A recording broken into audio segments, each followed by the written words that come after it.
o'clock. We welcome everybody here tonight. So we appreciate everybody this afternoon, and we appreciate everyone that's in attendance and all those that are here to participate. I guess I'll ask myself to give the opening. So, and I would like to, well, first of all, I'd like to share one thing here. I don't know, I've had it on the back of my little book here, notebook, for a lot of years. It says that experience comes from poor judgment. Good judgment comes from experience. Wisdom comes from good judgment. Now, wisdom is the ability to apply knowledge from good judgment. So I hope we can follow that recipe in all that we do, and that everything has based on good judgment and wisdom. So, and then with that, then I would like to actually give my opening in the form of a prayer. Our Heavenly Father, we're indeed grateful to be able to come together here at County Council for Cache County. We're grateful to be able to meet together in such fine circumstances. We are grateful for the moisture which we have received. We would also ask Thee to temper the elements that farmers would be able to get their crops in, and that the snow will be melted at a pace that is controllable to us, and that would watch over and protect all those, their property and their means and safety of each individual.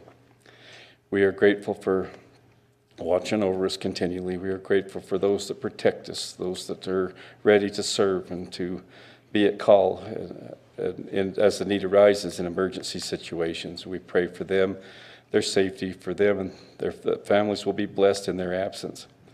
We are also grateful at this time that have a bounteous blessing of such a fine place to live and such good people of understanding. And we pray for Thee to be in our midst this evening, that Thou will bless us with wisdom, that Thou will bless us with understanding, and that Thou would bring clarity to everything that we are to understand this evening, and that we will make good judgments. We pray again for all these things. We pray for health and strength to abound in this valley, and that Thou would protect all. And this we humbly do in the name of Jesus Christ. Amen. Amen. And if you'd please rise, we'll have and follow me with the Pledge of Allegiance. I pledge allegiance to the flag of the United States of America and to the republic for which it stands, one nation under God, indivisible, with liberty and justice for all. Thank you very much.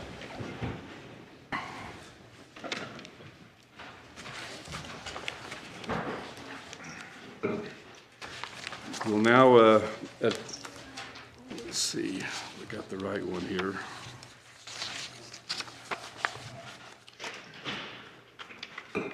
I'll entertain a motion for the approval of the agenda. So moved. Second it. Moving second that we approve the agenda. All those in favor, say aye. Aye. Any opposed? It's unanimous. How about the approval of the minutes? I move that we approve the minutes from last meeting. Second. Moving second that we approve the minutes from the last meeting of April 11th. Any discussion? Hearing none, proceed to vote. All those in favor say aye. Aye. Any opposed, say nay. Thank you very much. That's also unanimous. You notice the minutes are kind of, just have like a minute number on them, like, so basically the whole meeting's, They're all digital. it's all digital, so it's kind of hard not to approve those. Yep. And say I said something different when it's on tape. So, okay, report of the county council. Mr. Zook. Thank you, Mr. Chairman. I have a few things to report on. I apologize that I missed your last meeting. I was at a NACO training, and I was able to attend that with the Lieutenant of Investigations from our County Attorney's Office. I'm part of an initiative called the Familiar Faces Initiative, and NACO selected a dozen elected officials from around the country to be involved in a project to help to improve service delivery for people who are in our criminal justice system, as well as in other social service and medical systems. That's the Familiar Faces Initiative refers to the fact that the the people being served in these, by these departments are often served by more than one of them. And so coordinating service delivery helps improve outcomes and improve service. And so Lieutenant Nathan Argyle attended with me, and we learned a lot. It was an excellent training. We're going to be reporting tomorrow to our unified support team, which is a team that does just that here in our community. And I wanted to report back that we had a very educational trip. So thank you, Lieutenant, for attending with me. I also wanted to report, we had a road advisory committee meeting last week, and we had a number of items on the agenda there, but one of the things that I just wanted to mention, make sure everybody's aware of, and I believe the Public Works Department will be sending out a press release, but due to the extreme amount of moisture we've received this winter, normally we would be opening roads around this time of year, the mountain roads, the dirt roads, but they would like to extend that closure in those areas until they dry out more, so I just want everyone to be aware of that. I also just wanted to mention the passing of a leader in our community, Darla Clark. She was the first female mayor of Logan City, and an incredible leader. I had an opportunity to read her obituary and see the many things she did for our community and in our community, including serving on our Sheriff's Office's Civil Service Commission for, I think, more than 20 years, up until the time that she passed away even.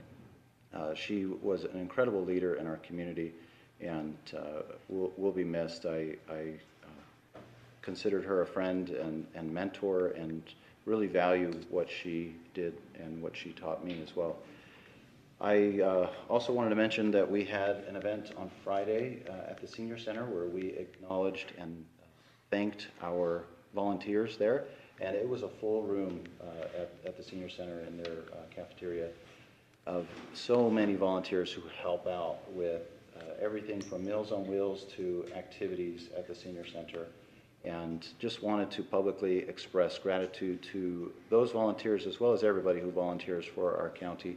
And also to mention to the council that the Senior Center would love to have you come out sometime. If you've never had the opportunity to help with Meals on Wheels, it is an incredible experience, and you realize during that experience the needs that are out there in our community.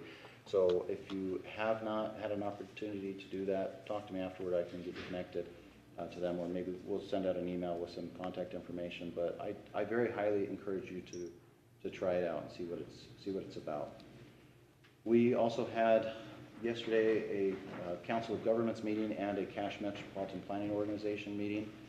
In the CMPO meeting, we talked about finalizing our county-wide transportation master plan, which is going to be a very helpful document for us in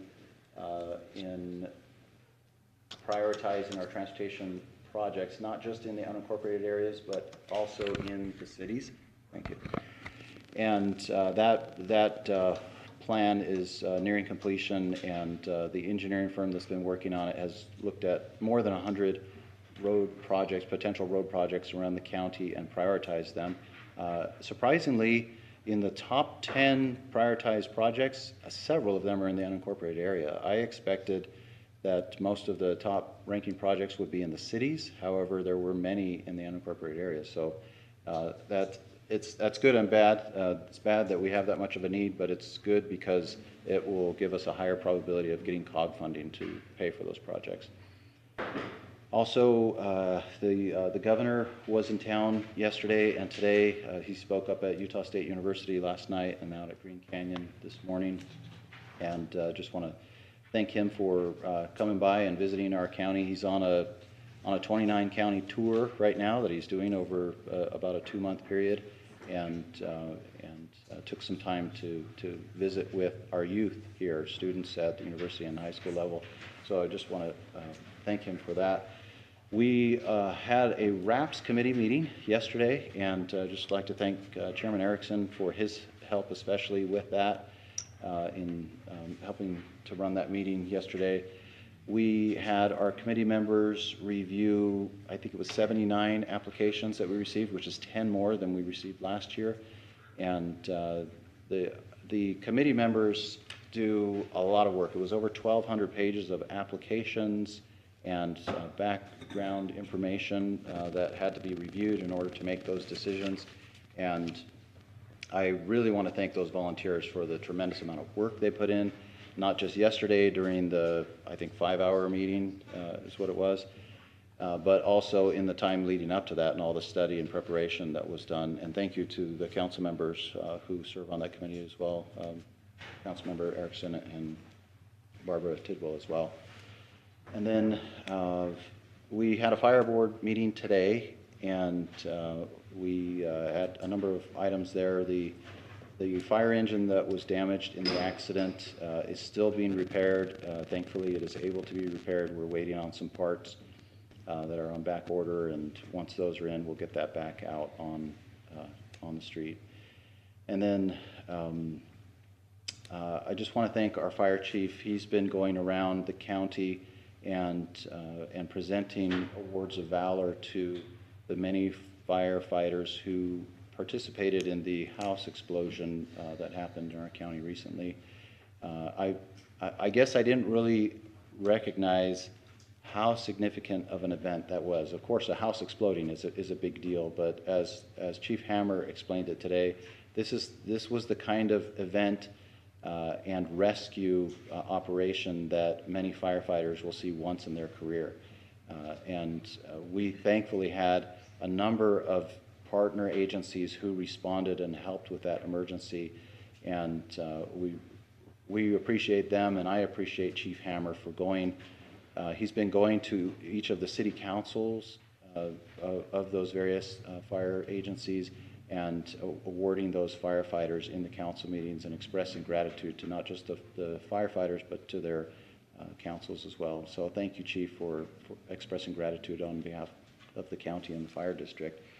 That concludes my report portion. I do have a couple of appointments. The first appointment I would like to present for your advice and consent is for the Planning Commission.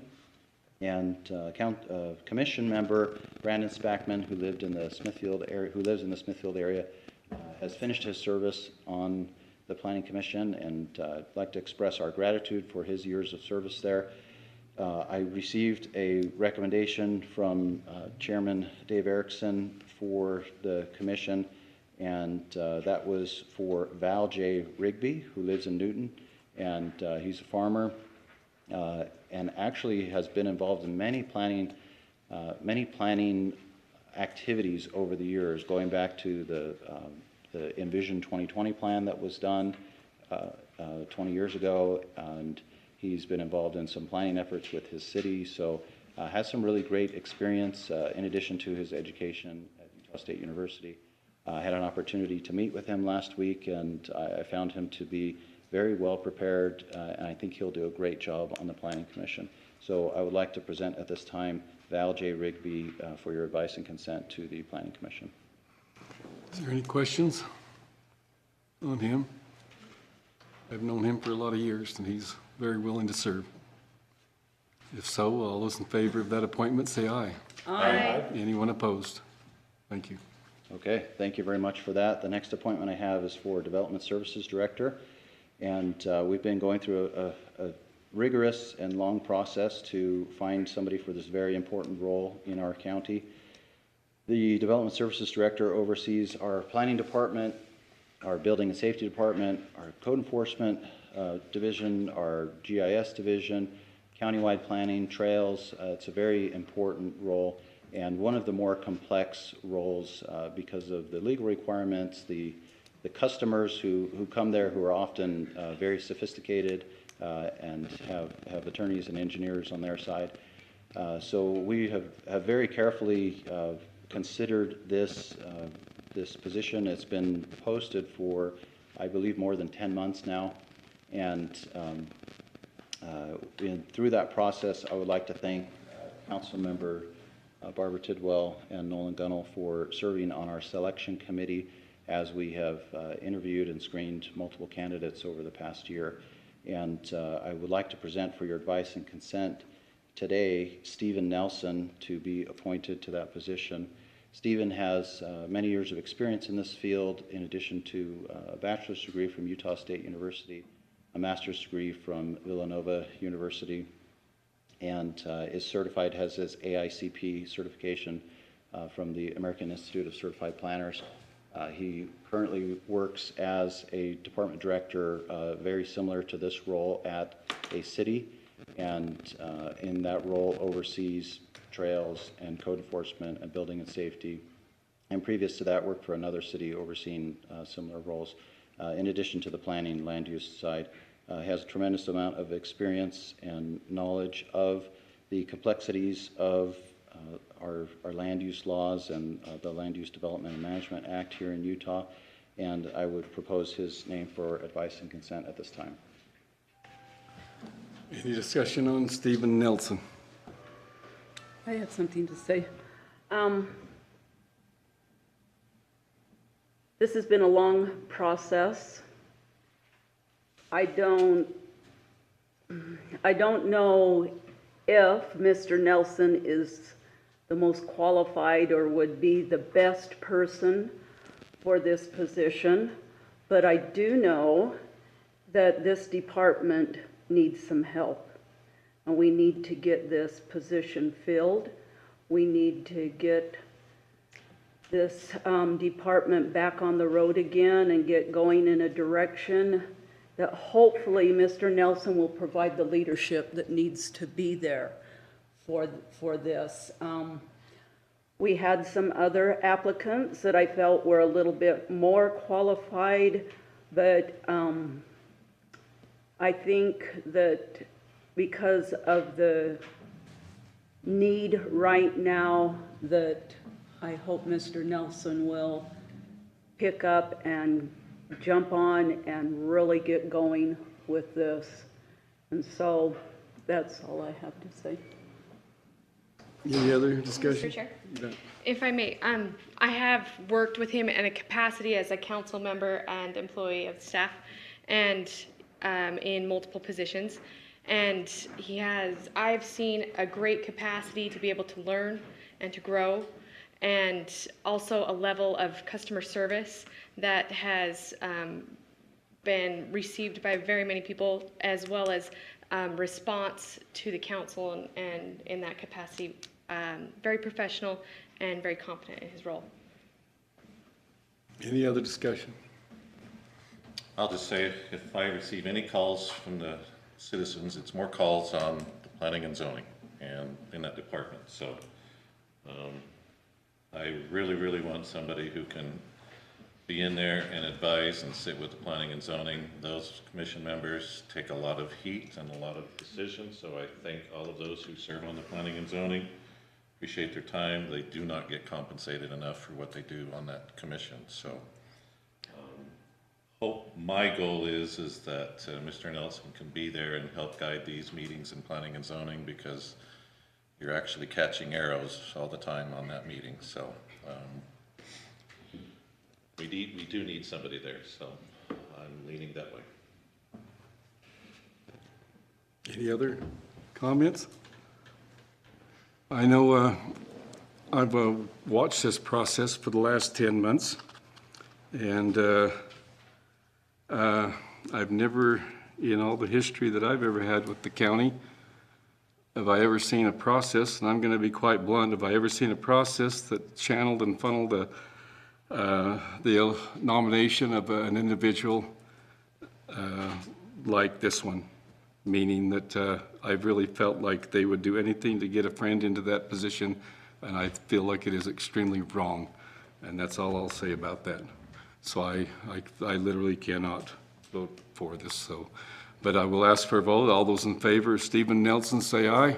Aye. All those opposed, say nay. Nay. So we'll go on with that. Any other? Yes, just a couple more things. First of all, thank you very much, council, for that. I just want you to know that I believe that Stephen was the most qualified person. He is very qualified. I think he will be pleasantly surprised with what a great job he does. I'm looking forward to having him on our team as soon as possible. And just as part of that, I want to thank Dirk Anderson. my deputy, my chief deputy, for filling in for the last 10 months, doing double duty over there. And of all the department head positions to cover, this is a really big job and complex one. So thank you so much, Dirk, for your service over the last 10 months. Maybe another month or so until we need to figure out the date, but thank you for continuing for a little bit longer. Thank you so much for your service over the past year, and I truly appreciate it. I heard you were throwing a party and buying lunch for everybody just because you're stepping down from there now. I may have. Okay. Don't do that, it'll be on a county credit card. So, Just the last thing, the photos were received from the photo shoot that was done of the council, and staff has put those on the website, so those are up. And that concludes my report this evening. Thank you. okay, with that, let's go to items of special interest. We have the proclamation National Day of Prayer. I guess Pastor Ron Flessner is ill. And so Eldon Peterson, is it? Yep. And so we give you a couple minutes. Go ahead. Yeah, so Ron called me this morning and asked me to step in. I'm Eldon Peterson, pastor at Cache Valley Bible here in town. And so I'll be reading the proclamation that will be signed by the chair and county executive. So let me just read this. It's a proclamation, National Day of Prayer, May 4th, 2023. Whereas throughout history, Americans have lifted up in fervent prayer to God on behalf of our nation. From the first gatherings of our founding fathers, elected officials have prayed and entreated those who serve and represent them to join them in prayer, including the authors of our Declaration of Independence, the representatives of the United States of America and General Congress assembled, appealing to the Supreme Judge of the world, and carried on to present day in President proclamations, such as last year's invitation to join him in asking for God's continued guidance, mercy, and protection. And whereas the National Day of Prayer is not only been part of our heritage since it was declared by the First Continental Congress in 1775, but it is a public law established by the United States Congress in 1952, approved by the joint resolution and amended by Congress and President Reagan with Public Law 100-307, and amended by Congress and President Reagan in 1988, affirming that it is essential for us as a nation to pray, and directs the President of the United States to set aside and proclaim the first Thursday of May annually as a National Day of Prayer.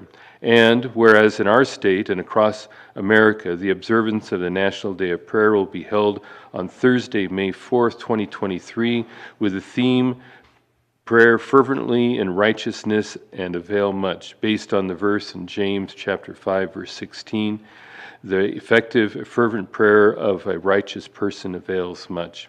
And whereas every Thursday of May on the National Day of Prayer, we not only express our faith and exercise our freedom in prayer, but unite our hearts and voices in personal prayer and public gatherings throughout our state and across our America with fervent praise, repentance, love, and humble intercession for our neighbor and nation, holding fast to the promises throughout the Holy Scriptures, and the Lord hears and avails much as he answers the faith-filled prayers of his people.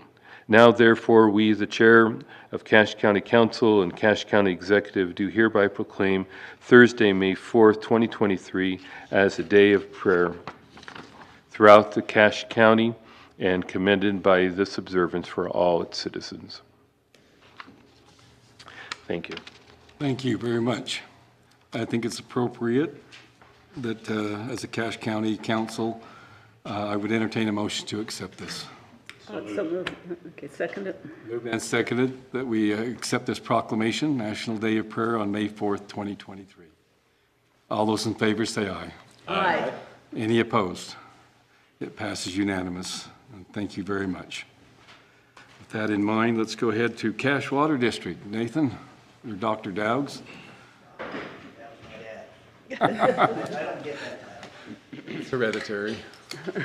So Nathan Dowgs, manager of Cache Water District, and this won't be a full update of the district because we're limited on time, and it was more a request I had for the council. So about 2 years ago, as I go to the legislature and listen to what bills are being passed and the discussion of where the water policy is going, you may have noticed too, the policy is the Great Salt Lake now. That's the center of water policy, which is something we all need to work together to focus on and to help solve that issue. But what's not being discussed is all the other basins that contribute to the Great Salt Lake. There's a great study that the Great Salt Lake Advisory Council did in 2012 that shows the economic benefit of the Great Salt Lake. And you'll hear that number often, and it keeps going up with cost, but somewhere around $1.5 billion a year that the Great Salt Lake provides to the state. The vast majority of that is from the mineral industry off the lake. And if we don't have water in the lake, the mineral industry can't exist, right? So we need water in that lake. But if you've watched the last two legislative sessions, there's been in excess of 30 water bills passed both years. And those focus on getting water to the Great Salt Lake, which again is a good thing, but they don't look at the bigger picture of what is that going to affect upstream. And so earlier this year, the district put out a request to have a similar study done on the Bear River Basin. So what is the economic benefit of the Bear River before it gets to the Great Salt Lake? So it includes Wyoming, Idaho, Utah, and that study is underway. We selected two firms. They partnered together. One's out of Montana and one's out of Idaho. They're underway doing that study now. And so now that we've got it underway, we're trying to find all the funding to do it. So when we first put out the bid, our estimate was it was going to be $150,000. When the bids came back in, our lowest one was $200,000. We negotiated with them and got that down to $179,000 and signed that contract. So now my job is to find the rest of the funding. And I'll tell you the partners we have in it right now. So we have Division of Water Resources. We have the Great Salt Lake Advisory Council. They see the benefit of having those other pieces of the puzzle, so as we work on solutions, we can work collaboratively. We've got 3 soil conservation districts, the 2 in Cache County and 1 in Box Elder County. We've got Box Elder County commissioners have put $15,000 towards it. I think we'll have the Nature Conservancy on board later this summer. Their next budget cycle isn't until July, and so they can't approve new funding for that. And then we have the Bear River Water Users Association. So that's the water users from all 3 states as part of that. So we've got a pretty diversified group of individuals working on this study. They all see the benefit for different reasons. But if we can't compare what we're going to give up by sending water to the lake, we can't have a fair footing, right? If we just say we're going to give up this up there, you know, what is Cache County giving up economically if we send that excess water to the lake? You know, we've got to have that comparison there so that we have something to negotiate with as we move forward. And you saw it this year. There was about 4 or 5 water bills that got passed last year that we had to tweak this year because, you know, we didn't see everything that, you know, all the consequences of those bills. And they'll be the same thing. We passed a whole bunch this year. We're already working on 5 of them that I know of to bring back next year just to fix little things, because if you change water law in one places, it's a pretty big ripple effect to other areas. And those don't always get looked at when they get rammed through the legislature the last week. And, you know, so we're working hard on that, but we think this will give us something good to have. And this will be done by November of this year, so it's a pretty quick turnaround. So as we work on those bills for next year, we'll have that to show, look, we've got this up here in the north end of the state, and really the 3 states, that you know, the Bear River is the biggest contributor to the Great Salt Lake as far as inflow, and so it's being looked at heavily. This year with the moisture, you know, it really gave us a big reprieve. We don't know how far the lake's going to go up. It's already up almost 4 feet. It could easily go another 4 feet, which really, if we go back to normal years, you know, it gives us a decade to work on some of these things, which most of the bills that are passed, we need a decade to implement them before we even see a benefit. You'll probably see some people take credit that they passed the bills and we have water, but none of the bills that have been passed have done anything to get water to the lake yet in any meaningful way. And it takes time. You probably saw the donation that the church did to the Great Salt Lake. And the backstory on that is they've been working for 2 years to make that donation, and it's still not complete. They're still working through the water rights issues, and that's a canal that empties into the Great Salt Lake. And so it's a complicated issue. For us or for the state to think they can get water from Cache County farmers and magically get it to the lake, it's going to take a number of years to make that process work. But this will just be one more tool we can use as we make that. So I talked to Dave a couple months ago about this, and he said, well, come to the council and we'll see if we can help you out with that study. So we're trying. We need another $25,000 to complete it. If we don't get that by the last payment that's due in November, then the district will ultimately pay that. But my board members will be a little happier if I shrink our contribution. We've put $25,000 into it already. We've committed to that. So anything you guys could do. I don't know if you can take action tonight, but put it on a future meeting if you need to. But that's what I was here for tonight. So happy to answer any questions about that. Or Can I ask a question? Oh, yeah, yeah. Two. Yeah, he loves to answer them. Yeah. but 3 minutes was if you didn't ask questions. So Yeah, we're here anyhow. So I'm wondering of our legislators from our part helping or working on this, because the state has funded and done so much towards the Salt Lake study that I would think there ought to be equal representation up here from the state on that cost. So I think there could be, but they couldn't get it fast enough to do the study this year. So Representative Snyder did say, hey, we could run a bill and we could get that thing funded, but it would be in the future. And we needed that study, right? This was during the drought. We didn't know we were going to get this record year, and so we wanted to get that done sooner. They did put a lot of money towards Great Salt Lake studies. We have put in a request to see if we qualify to siphon a little of that off for this. So far, we've been told no, because Water Resources has already given us $50,000 towards it. And so they kind of see that as the state's portion towards that.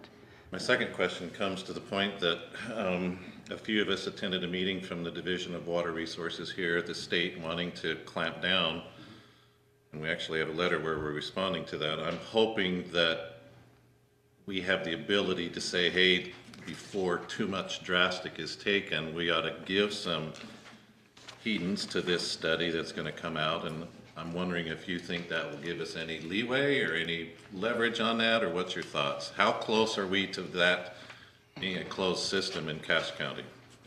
That's a good question. I don't know what the state engineer's thinking. There's got to be 3 public meetings. We had the first one. We anticipate after comments are in, maybe sometime in June or July, there'll be another public hearing like she had, and then another one this fall. So they've got to have 3 before they can make that policy firm. And so really the second meeting will be telling to see if they took any of the comments that were sent in from our basin, from the Bear River Basin, and if they adjust that policy at all. Do you think it'd do any good or can't hurt if all of us on the council, because this affects all of us here and all of our citizens, contact our legislators and they put some emphasis towards that, because it seems like the Water Rights Division is taking a more stringent step than what even the governor has said. So Yeah, they certainly are. Yeah. Her stance with that policy is more stringent than what the governor's proclamation, because his proclamation expires in November. So either the state engineer's got to put a policy in place by then, or it just goes back to what it was before. So any advice of what we can do? I think, yeah, contacting our local representatives certainly doesn't hurt. And then they can work their magic maybe and talk with Water Rights and Division of Natural Resources down there and see if there's any way that we can, the biggest thing is we think we need a study done first before we just close the basin, because the earlier study showed we had adequate water and now it's gone. Express our concern. That'd be good. Bring that up in the reports. Okay. Councilmember. So this study that you're having done, it will identify how much of that groundwater, before they said there was 25,000. This study won't. So this study is just going to show from all the water we use out of the Bear River system, which the majority of that is for agriculture, it's going to show the multiplier effect of agriculture in those 7 counties. What do we get for using that Bear River water? for agriculture, for cities, for industry, and it's going to show that. So what, what economic benefit are all those counties getting from that before that water gets to the Great Salt Lake? Because a lot of that water is used multiple times, right? The farmers in Rich County flood irrigate with it. And their flood irrigation over there is very inefficient, which is great for us, and really it's great for the wildlife because that's a bird refuge almost, that valley over there. So they flood their fields, it runs back in the Bear River, it goes into Bear Lake, people play on it, it gets pumped out of Bear Lake, we generate power on it as it goes down the river. They use it in the Soda Springs area, some of that runs back off, and so it gets used multiple times by agriculture. It goes through, but I think our numbers are going to be similar. Right? I wouldn't be surprised if there's $1 billion of economic benefit of the Bear River system before it gets there. And I'm hoping after we do this that the Weber River, the Ogden River, the Jordan Provo all do a similar study, so we have the entire basin covered to say here's the economic benefit of all that water that still gets to the Great Salt Lake. So we talk about the Bear River. What's the impact of Logan River and Little Bear? So those will all be part of this study because they all go in, right? They're all tributaries to the Bear. The Logan River is the biggest tributary to the Bear River system. So it's a big one, it's going to be it. But all those tributaries will be figured into that because they're all part of that Bear River system. Good. You've heard a lot about this watershed areas, and how is that playing in affecting water areas, water control, water distribution? I mean, they got a big meeting here coming up in June, and I was kind of curious as to. Oh, the watershed councils? Councils, Okay, yeah, how are they yeah. going to, I keep wondering what their impact is and what their really responsibility totally is. We don't know. So that's we what just scares me. we just got approved. So I'm on the watershed council and I'm the representative from the Bear River Council on the state watershed council. We were the first council to get preliminary approval from the state to form that council. We have our next meeting is Thursday this week. Well, they got open houses in June, or they're middle of June, I believe they're getting them set up. Yeah, and so they're getting set up, and how they function, and then because they have no authority. There's no authority with those councils. Their primary function is to bring water users together inside the Bear River system. And again, that's only in Utah because we can't, it's a state code that got passed for that, is to bring all water users together to help collaborate a little bit better. And so that as we do bigger water projects, there might be some efficiencies in that. And to look for policy to send to the state council that then go up to potentially the legislature. Because it seems to all be working together, on all these bills, and they're setting these in place. And it does work together anyway. Yeah. But I just kind of wondering. And, we hope, at least my hope for it is that's going to be a coordinating council that Okay. helps the 3 counties that are part of the Bear River system in the state coordinate water policy that gets passed. Because then, a lot of the water policy goes through the State Water Task Force, and then the legislature passes those bills. But I think this just hopefully gives us a little better voice in some of that goes forward. Go ahead. In addition to that, the Bear River Watershed Council exists in part, for all the things Nathan explained, but also in part to then elect a chair, and then they represent our board to the Great Salt Lake Council, Yeah, someone from our council will represent on the Great Salt Lake. bringing the voice of Bear River Watershed area to the discussion on the Great Salt Lake, so that we're addressing the need for the Bear River area from every angle.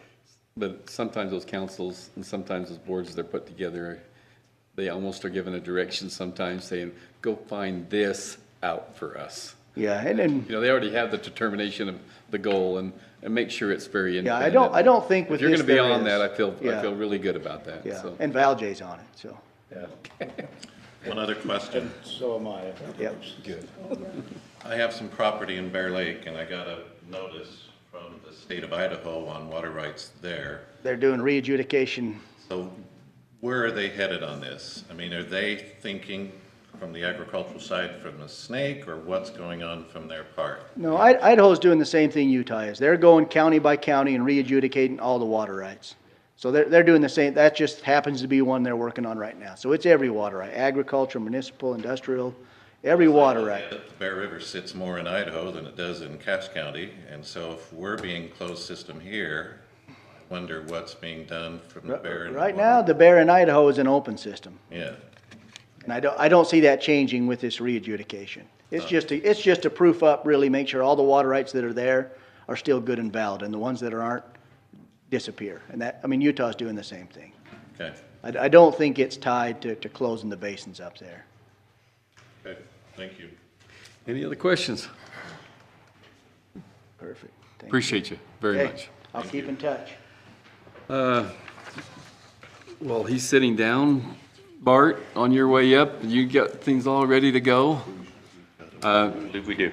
I was just gonna, while you're getting that ready, I was just gonna mention that I talked to a lot of legislators, and I told them I knew a guy that could fill up the Great Salt Lake in 1 year, and you know what, I think he's doing it. So, Definitely. Definitely. Chairman Erickson, members of the council, thanks for giving us a few minutes tonight to share what we have been working on as Fairgrounds Advisory Board over the last 2 years. We have been working with Logan Hall, who is doing a visioning plan for the Cache County Fairgrounds as his master's thesis up at Utah State. It's been a long process. We've exchanged a lot of ideas, and I think we've come up with a pretty good product. You guys have seen bits and pieces of it over the last year. This is what we hope to be our final draft and submit for your approval after this presentation tonight or going forward. But Logan is the one that we want to hear from tonight, so with that, I'll turn the time over to him. He'll do this as a presentation, and we'll take questions after his presentation. Thanks.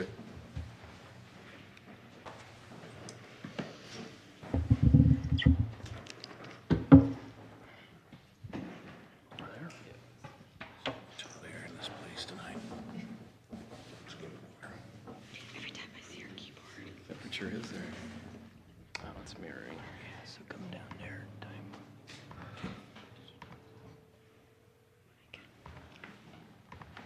time. By the way, did it work? Are you gonna get your master's degree? Yes, I graduate next Thursday. That is so good. I have my cap and gown in my car right now. I would prefer if you did the presentation while wearing your cap. Thought about wearing the cap. That'd be good. That would be good. Never know how people are going to react to stuff like that. Okay, awesome. Well, thank you. Especially want to thank Bart for all of his input on this project. It would not be possible without him and all of his expertise and knowledge. Thank you to the council for allowing me a few minutes today, and for those of you who serve on the Fairgrounds Advisory Board, appreciate your input on this project. The county fairgrounds are a staple in the community. Effective planning will ensure the appropriate use of the fairgrounds as a public asset and prevent underutilization going forward. Didn't set the public hearing. Modern plans and design guidelines have been developed for other fairgrounds in the Intermountain West. The Cache County Fairgrounds' previous planning documents, which were produced in 2001, have provided helpful insight over the last 20 years. This modernized visioning plan, produced for this thesis, is focused on providing a contemporary guide for the growth and future of the Cache County Fairgrounds, developing design guidelines for future improvement, and maximizing the fairgrounds' economic potential. As populations rise and cities throughout Cache Valley grow, it is increasingly important to maintain a sense of community and provide locations for making enriching memories together. Providing grounds for memory-making events is a basic intent behind the development of this visioning plan. Staying up to date on improvements and maintenance to the fairgrounds is vital in order for it to continue to fulfill its crucial role and purpose in the valley. The fairgrounds are full of opportunities for teaching and learning. Maximizing this educational tool will deepen and fortify the mission of the fairgrounds. An extensive inventory of existing conditions was conducted to establish a baseline understanding of the fairgrounds context. Steps of this inventory include mapping existing utilities, defining community character, accounting for existing infrastructure, collecting population information, photographing existing conditions to deepen an understanding of the needs and opportunities of site structures, accounting for park and grounds amenities, preparing base maps, defining current projects, and taking care to preserve and maximize the utility of one of the most beloved features of the fairgrounds, existing tree cover. Several meetings with Bart Esplin were held to further an understanding of the existing conditions of the grounds. An attentive analysis of existing conditions took place with the help of advisors and fairgrounds leadership. Several maps of existing conditions were created to show the county, city, and neighborhood context of the fairgrounds. Multiple informative walkthroughs of the grounds with Bart helped in the production of maps and diagrams to understand the physical, biological, and cultural conditions of the existing and future fairgrounds landscape. Circulation studies were conducted to seek improved movement throughout the grounds and provide an overall safer environment for fairgrounds users. Graphic and narrative storylines began development to help understand the site opportunities and constraints for future expansion or potential relocation. These opportunities began to take shape as basic concept diagrams and were presented to the Fairgrounds Advisory Board before beginning the next phase of design development. Multiple rounds of analysis and site inventory informed preliminary design studies that started to provide an understanding for the implementation of projects.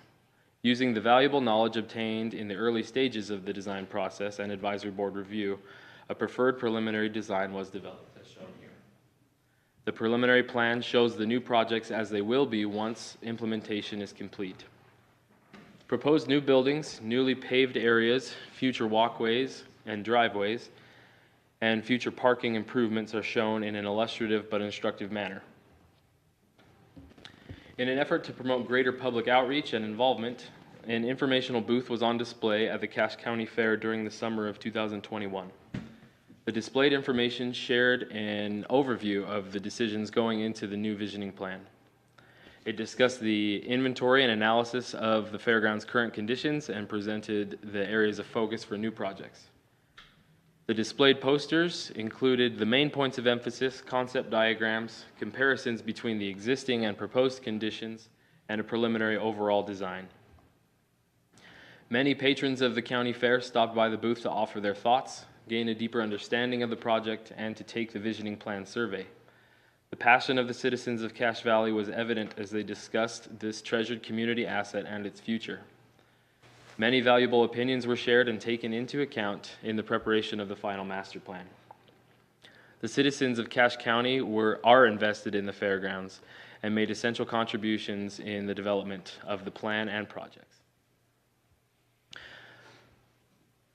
Signage for survey information was placed at several strategic locations throughout the fairgrounds during the county fair. Using a smart device, fairgoers could scan a QR code that would take them directly to the survey website. The survey was open during the fair and had a total of 269 responses. Descriptions of how the visioning plan decisions were impacted by the results of this survey are contained in the completed visioning plan document. The overall illustrative master plan was produced using a conglomeration of ideas and feedback from all phases of design and public involvement. Beginning with the base map with property line and satellite imagery, sketching out a visual representation of existing conditions, developing the inventory of utilities, buildings, plant materials, and infrastructure, bringing this together into a rendered site inventory map, moving into a circulation study and how movement through the fairgrounds informs the design process, adding analysis diagrams for spatial awareness and needs assessment, a detailed site analysis cataloging the changes and updates needed, bringing this information together into a preliminary plan for advisory board approval, and developing a polished rendering of the overall master plan for the fairgrounds. The final master plan visually communicates the site as it will be once all projects described in the visioning plan are implemented. The final visioning plan has been through rounds of revision with BART and the Fairgrounds Advisory Board to ensure that its content meets the needs and aspirations of the fairgrounds. In addition to graphic representation, the narrative portions of the plan were refined to ensure its proper performance. The long-term vision of the fairgrounds is realized in the current and future projects for updates and improvements. This section breaks down these projects by area. More detailed information on these specific projects and project areas can be found in the visioning plan document. In addition to the production of an overall visual plan, several focused areas were designated to visually illustrate the various projects and their approximate locations. These areas give the user a more detailed understanding of what the finished spatial relationship will look like. As stated earlier, details on these projects can be found in the visioning plan, but a few of the higher profile projects will now be highlighted. After the relocation of the fairgrounds maintenance building, a new production type amphitheater stage will be built. It will be located near where the existing maintenance building is, to the east of the Cache Valley Events Center. The new amphitheater will be utilized for concerts and entertainment during the fair and throughout the year. Specific plans and designs for this project will be developed as funding and time frame permit. A water-wise and pollinator demonstration garden will serve as an educational tool for the citizens of Cache County and provide a beautiful entrance to the grounds from 500 West. The Cache Valley Event Center boasts beautiful architecture and truly captures the essence of Cache Valley. This new demonstration garden will frame this prominent building with well-maintained plantings and pay homage to the native vegetation and nature in the area. The garden will provide opportunities for visitors to gain a stronger understanding of the beautiful variety of plants that grow well in our region and require little water. Signage will be placed throughout the gardens to provide information on plants and their beneficial uses in the landscape. As drought continues to persist in the Intermountain West over the years, simple measures can be taken by homeowners and commercial agencies to reduce water use and conserve the resources available to the county. This garden installation will take place in phases. Phase 1 will be developed on the National Guard Armory property. Phases 2 and 3 will be carefully planned, contingent upon the success of Phase 1 as an asset to the community. Phase 2 will also serve as a stormwater collection area. Parking improvements were one of the main areas of focus throughout the planning process. The southern portion of the fairgrounds has served as event parking during the larger events of the summer months. Currently, vehicles enter one of the two south entrances and park somewhere in the open field that is not being used for trailers. This improvised parking style has been minimally sufficient in the past, but now requires greater organization to maximize the space available. Strategically planted trees will provide the structure and organization for the event parking. Temporary tape or barricades can be used in between the trees to inform drivers of the appropriate driving or parking pattern. The trees will also provide shade and add to the park-like ambiance of the remainder of the fairgrounds.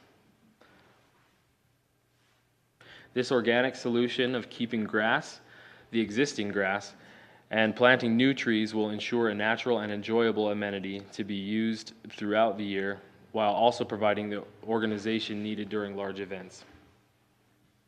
This parking solution also maximizes the parking capacity without contributing to a heat island effect or adding to stormwater runoff problems.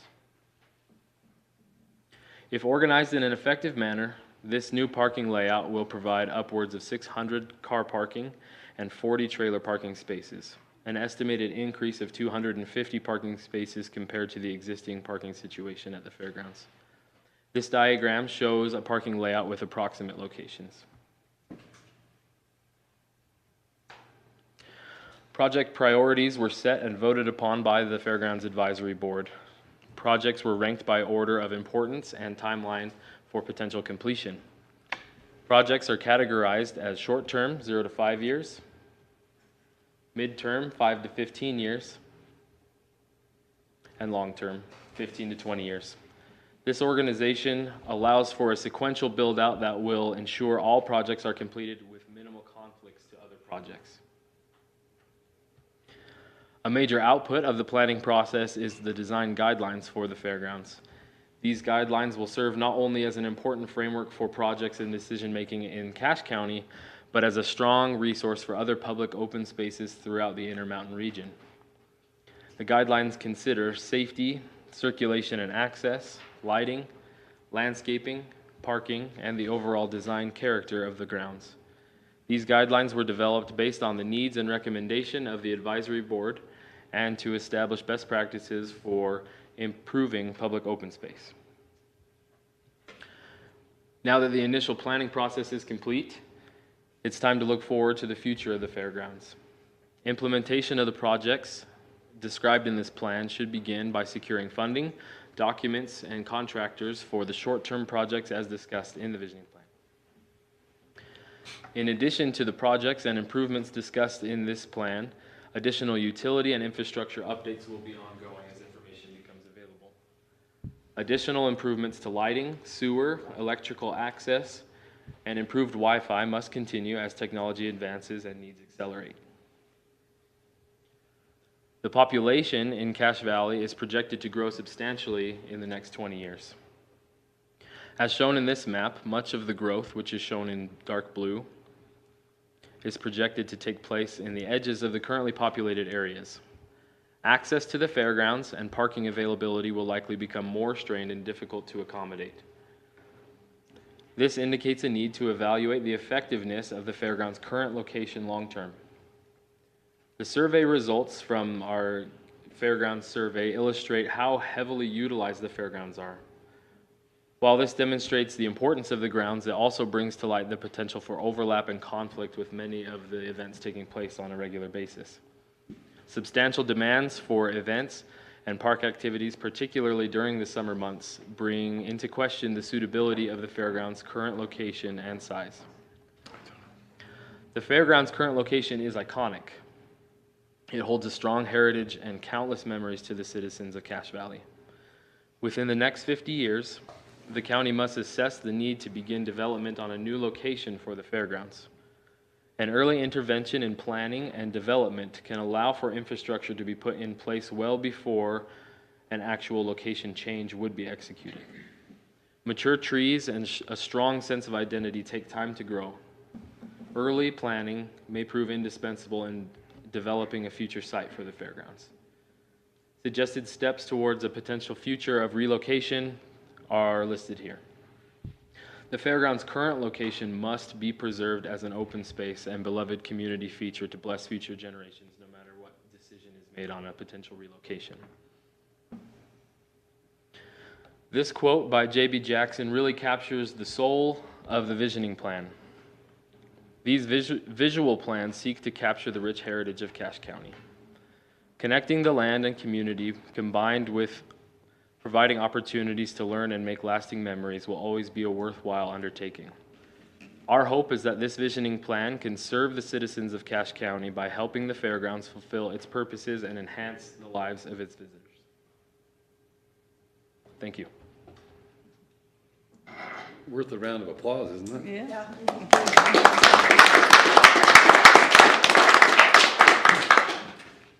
Specific questions for, I I have, had a couple. yeah.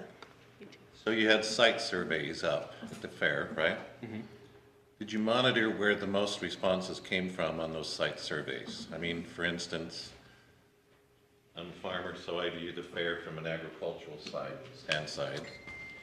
We talked about an amphitheater, but I keep wanting to see more bleachers or better bleachers at the rodeo grounds and everything else. I see the parking. I'd almost like to envision that we pay for parking that close to some of the events there. Don't know how that goes over, but so I'm just wondering, because I hear from other fairs around that participation in animal things are slowing down in certain areas, but I love what goes on here, so I want to keep that strong and going because it's our agricultural heritage. So I just wondered if the site surveys had kind of determined, was there more response from the ones that were by the fair or the rodeo? How that went, do you know? We did not have a specific geographical element to that. The survey was also posted on day sheets at the rodeo, so I think the majority of our responses came from that rodeo area. A lot of them came from the booth as well. I was there presenting and talking with people, and I had a lot of people scan. We did not track the location of where people took the survey. That would have been interesting to kind of see where more people were congregated that participated in the survey, but we did have it placed in strategic locations throughout all the major entrances and throughout major junctions during the county fair. So the amphitheater was one. Was that from suggestions in the survey? Was that from the Fair Advisory Board, or how did we scale what comes up that way? Sure. Yes, multiple. It began as a suggestion from the advisory board, and then based upon the responses from the survey results, we felt good about continuing with it, and as it was approved by the Fairgrounds Advisory Board as well. And again, as you mentioned, expansion to the rodeo bleachers, that is one of the projects mentioned in the visioning plan. It just didn't have a pretty rendering to put on the presentation, but it is in the plan. Okay, all I have. I just had one thing. On page 20, when it lists the Fairgrounds Advisory Board, it's outdated. It is. That is My correct. name's not there. Yes, absolutely. Yeah, so that has since been corrected, but not in the document that you received. So it will. I just didn't want it to get published. Absolutely. I will double and triple check to make Thank sure you. it's where it should be. Other comments? Yeah. Extremely well done. Go ahead, Kathy. Yeah, I just want to thank you for your efforts on this. As someone, my family grew up showing dairy at the fair, and my family had a booth there that we worked as well. So this is all, brings more memories as I'm reading this and looking it over. And thanks for your work on that. And this is a question more now for the council. What do we do with this information? This is fantastic, but what do we do to implement this? We're going to talk to, Bart's going to explain all that here in about 2 okay, seconds. I'm jumping ahead. No, Excuse no, me. you're fine, but. Thank you. Thank you again. Thank you. That's an excellent question. Thanks, Logan. Logan has been a pleasure to work with, and has done a fantastic job. He's read a lot of my scribbles and made a lot of changes and done a lot of work on that, and really appreciate it. So going forward with this document, there's a couple things I guess want to highlight. Just I don't want to spend a lot of time on this because I know you guys are busy, but one of the things that I feel strongly about moving forward as the county is the need to plan for the future. I don't think anybody ever wants to see the fairgrounds go away, the property that we have there. But it is a long-term investment that we need to look at possibly relocating at some point to build what we have there, still keep what we have there, but to build the infrastructure out somewhere else where we have the shade, we have the trees, we have a water feature. We have generations of people getting used to going to another location for different things, for a couple generations maybe, before that transition is made. I think that's very important to the county to consider that. It's a major investment for sure. I would anticipate if we're out in the county somewhere that would be 200 acres that we would need to come up. We'd have to accommodate all of our parking on site because we don't have city streets to park on for miles around us. So I think that's one thing that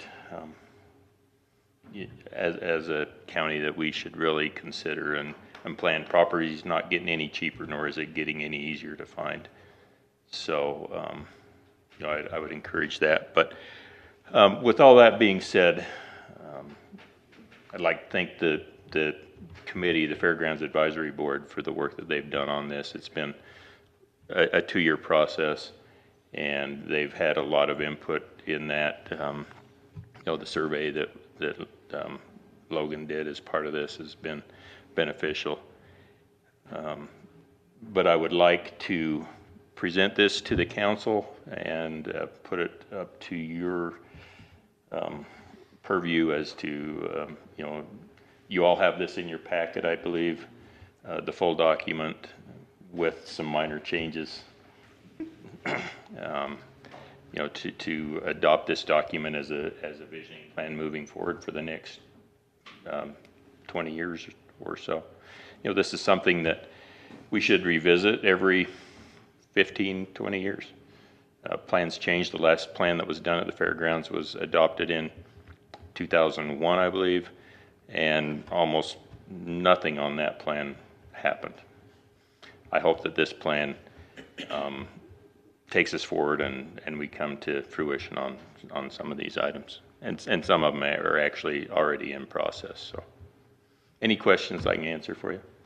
Well, one quick question I had as I read through the plan, it showed use of the National Guard property.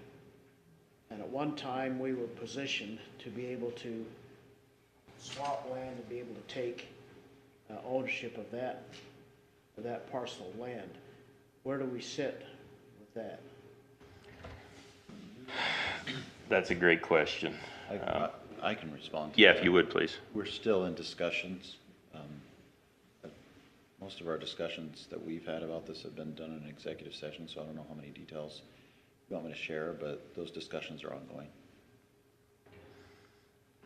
I am hopeful. That's a key point in this master plan is for that to happen. I'm hopeful to see that come to fruition in the not too distant future. Yeah. Bart, in the plan, it mentions that Zootah is looking for a larger space to have a zoo, and that might be part of the growth that we could look for the fairgrounds. Is that in there? Do they have a master plan? I mean, do we know if they have? I think Executive Zook has been working with that a little bit. You want to address that? Yeah. Yeah, Zootah is, actually, I think they recently finalized their master plan. They came and met with me recently and showed it to me, asked me for some input, which I gave them, and I believe they've since finalized it. They do have a long-term plan very similar to ours, where they feel like they're out of space. They would like to find a larger space somewhere at some point. But as far as time frame for them, that's really based on money.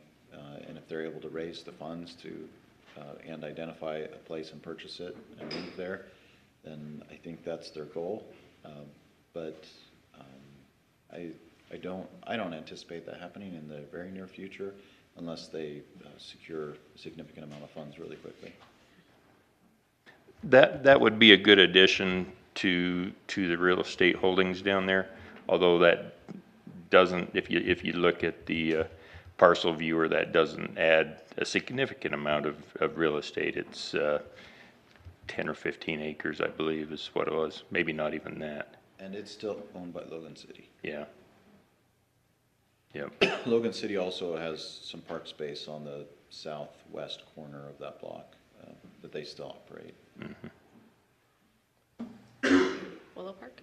Yeah, well, but on that side by the zoo also. I can't remember what they call it, the Willow Park. Yeah, I don't recall either. north or something. Yep. So at the last advisory board meeting, I brought up the question about the John Nelson property and the contract that he and Logan City entered into, and I think that addresses part of the Willow Park space that may be where that connection comes in. But I thought I'd ask, have you found any information about that agreement to support the documentation I had? Not specific. A little about that has been added to the plan. Zoo animals exist. Okay. Yeah, for the plan purpose, I think noting it is important so that we do refer to it, and then it looks like there may be some research that the city and the county need to do just to affirm and fully understand all aspects of the conversation going forward about the 50-year plan, like you said, of what may or may not be able to be changed as far as use for the fair, because we know that from the John Nelson perspective, the intent was that it would be fairgrounds in perpetuity. So. Thank you. Other questions? If we were more organized, we could think there'll be a lot more, actually, we could approve this tonight. And from there, basically, it's going to be a continuous working document for the advisory board for the fairgrounds, and it's to start implementing, details of it and look down the future and grabbing things. And I think, I know the past 8 years, we've gotten a lot done down there. A lot of fascinating things that's really, helped it. But now, like you say, that 0 to 5, I think, is critical for us to really grab a hold of all of what's going to happen down there, what needs to happen. But I think you, Logan, you did great. I've heard this presentation second. You didn't miss a word. You did great. Just as good the second time. It's just as good. So, with that, I would even entertain a motion. We've had a few changes that were advised there, so we could go ahead and accept this, or I'll move that we accept the proposal on this. Second? moved and seconded that we accept the fair. The changes. With the changes, the Fairground Visionary Plan. Is there any discussion? Hearing none, to proceed to vote. All those in favor say aye. Aye. Any opposed? Thanks, Bart. All Thanks. right, thank you. I think it's been I'm glad you got your master's over this. That was a lot of work. You should have gotten more. Give him a doctorate, would you? Okay, we're going to interrupt right there on our special items if we can. Let's pop down there to set a public hearing. If we could, that set the public hearing for May 9th, 2023, ordinance 2023-17, Claire and Jennifer Anderson rezone. I would entertain a motion to do that. So moved. Moved and second that we set that public hearing. All those in favor say aye. Aye. Any opposed? Okay, so that'll occur on May 9th. Thank you. Let's go back up. Fire contracts. Chief Hammer, you get your 2 minutes. That's terrific. 8 minutes? You know, we say that to everybody, but it never happens. All right, 2 minutes, go. Okay, good. We, like other departments, other areas in the county, volunteerism is getting to be a problem, and Hiram City approached us. They're having problems having people respond during the day, which we've recognized before. They have asked, they want to hire 2 full-time firefighters to work from 8 to 5 Monday through Friday. And they're hitting a limit on the number of employees they can have without going into other reporting and other problems at the city level. So they've asked if we would hire those people, but they will pay for them. So it'd be pass-through money. And the negotiations and agreement is they would be staffed at the Hiram City Fire Station, respond to fire and EMS calls. We would have the opportunity to pull them up to the ambulance station if we have calls out or we need more personnel, so they'd be on standby ready to come and help us. The contract agreement would be that they pay salary and benefits.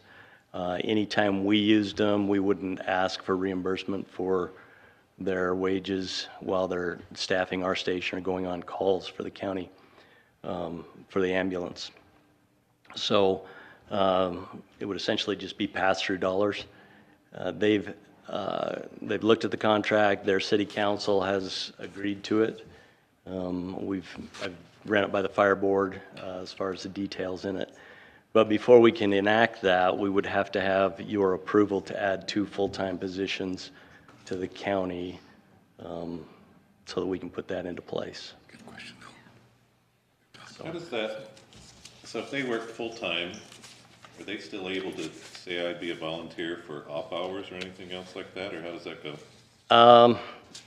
Technically they would, because they're under our payroll during their work time, and then they could volunteer for Hiram City in the off hours.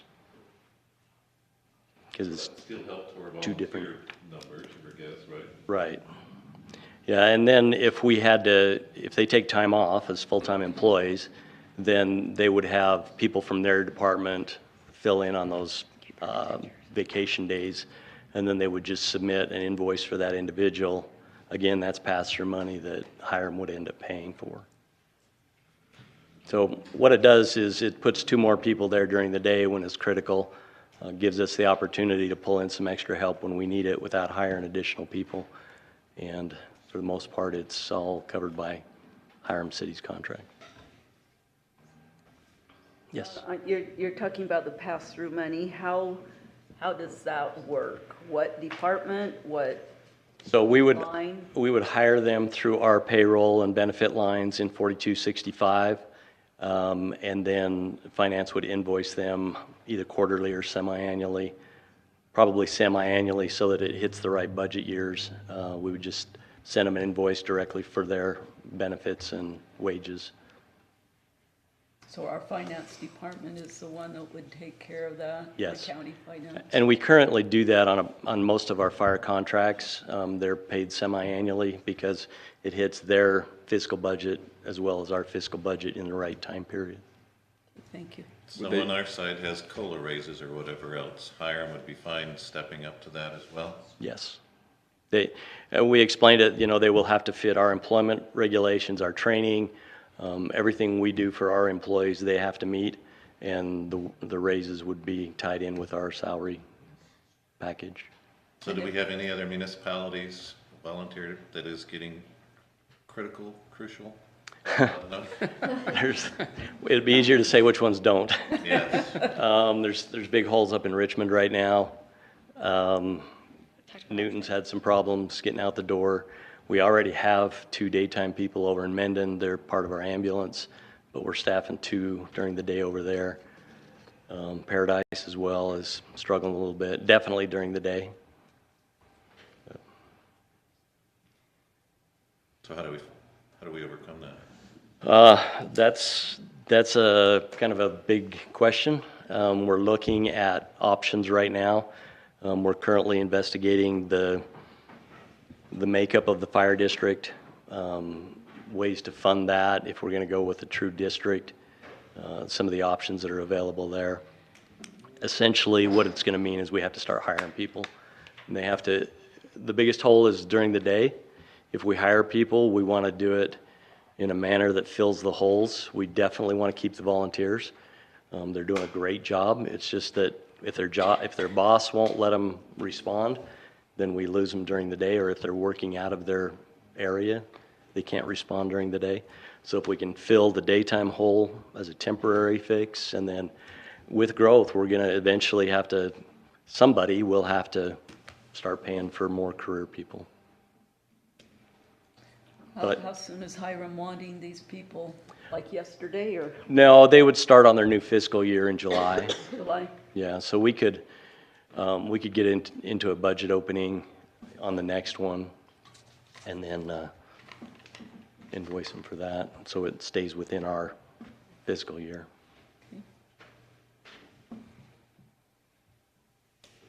Seems to make sense to me.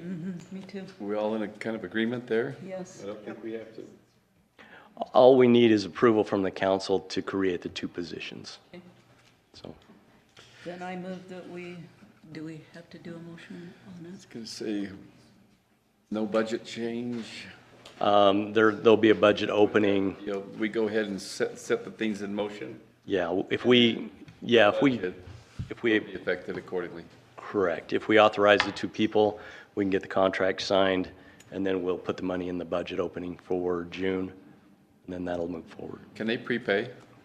I haven't asked that question. I think they want to pay it in their next fiscal year. But if we want to set it up on a quarterly instead of a semi-annually, we could do that as well. Contract on 30th of June, and they prepay on July 1st. So, okay. Everyone feel good about that? All those in favor, say aye. Aye. Any opposed? I think we're in accordance, so. Okay, thank you. Yeah. Okay, let's go on. Will Lusk. Keep us from floating away.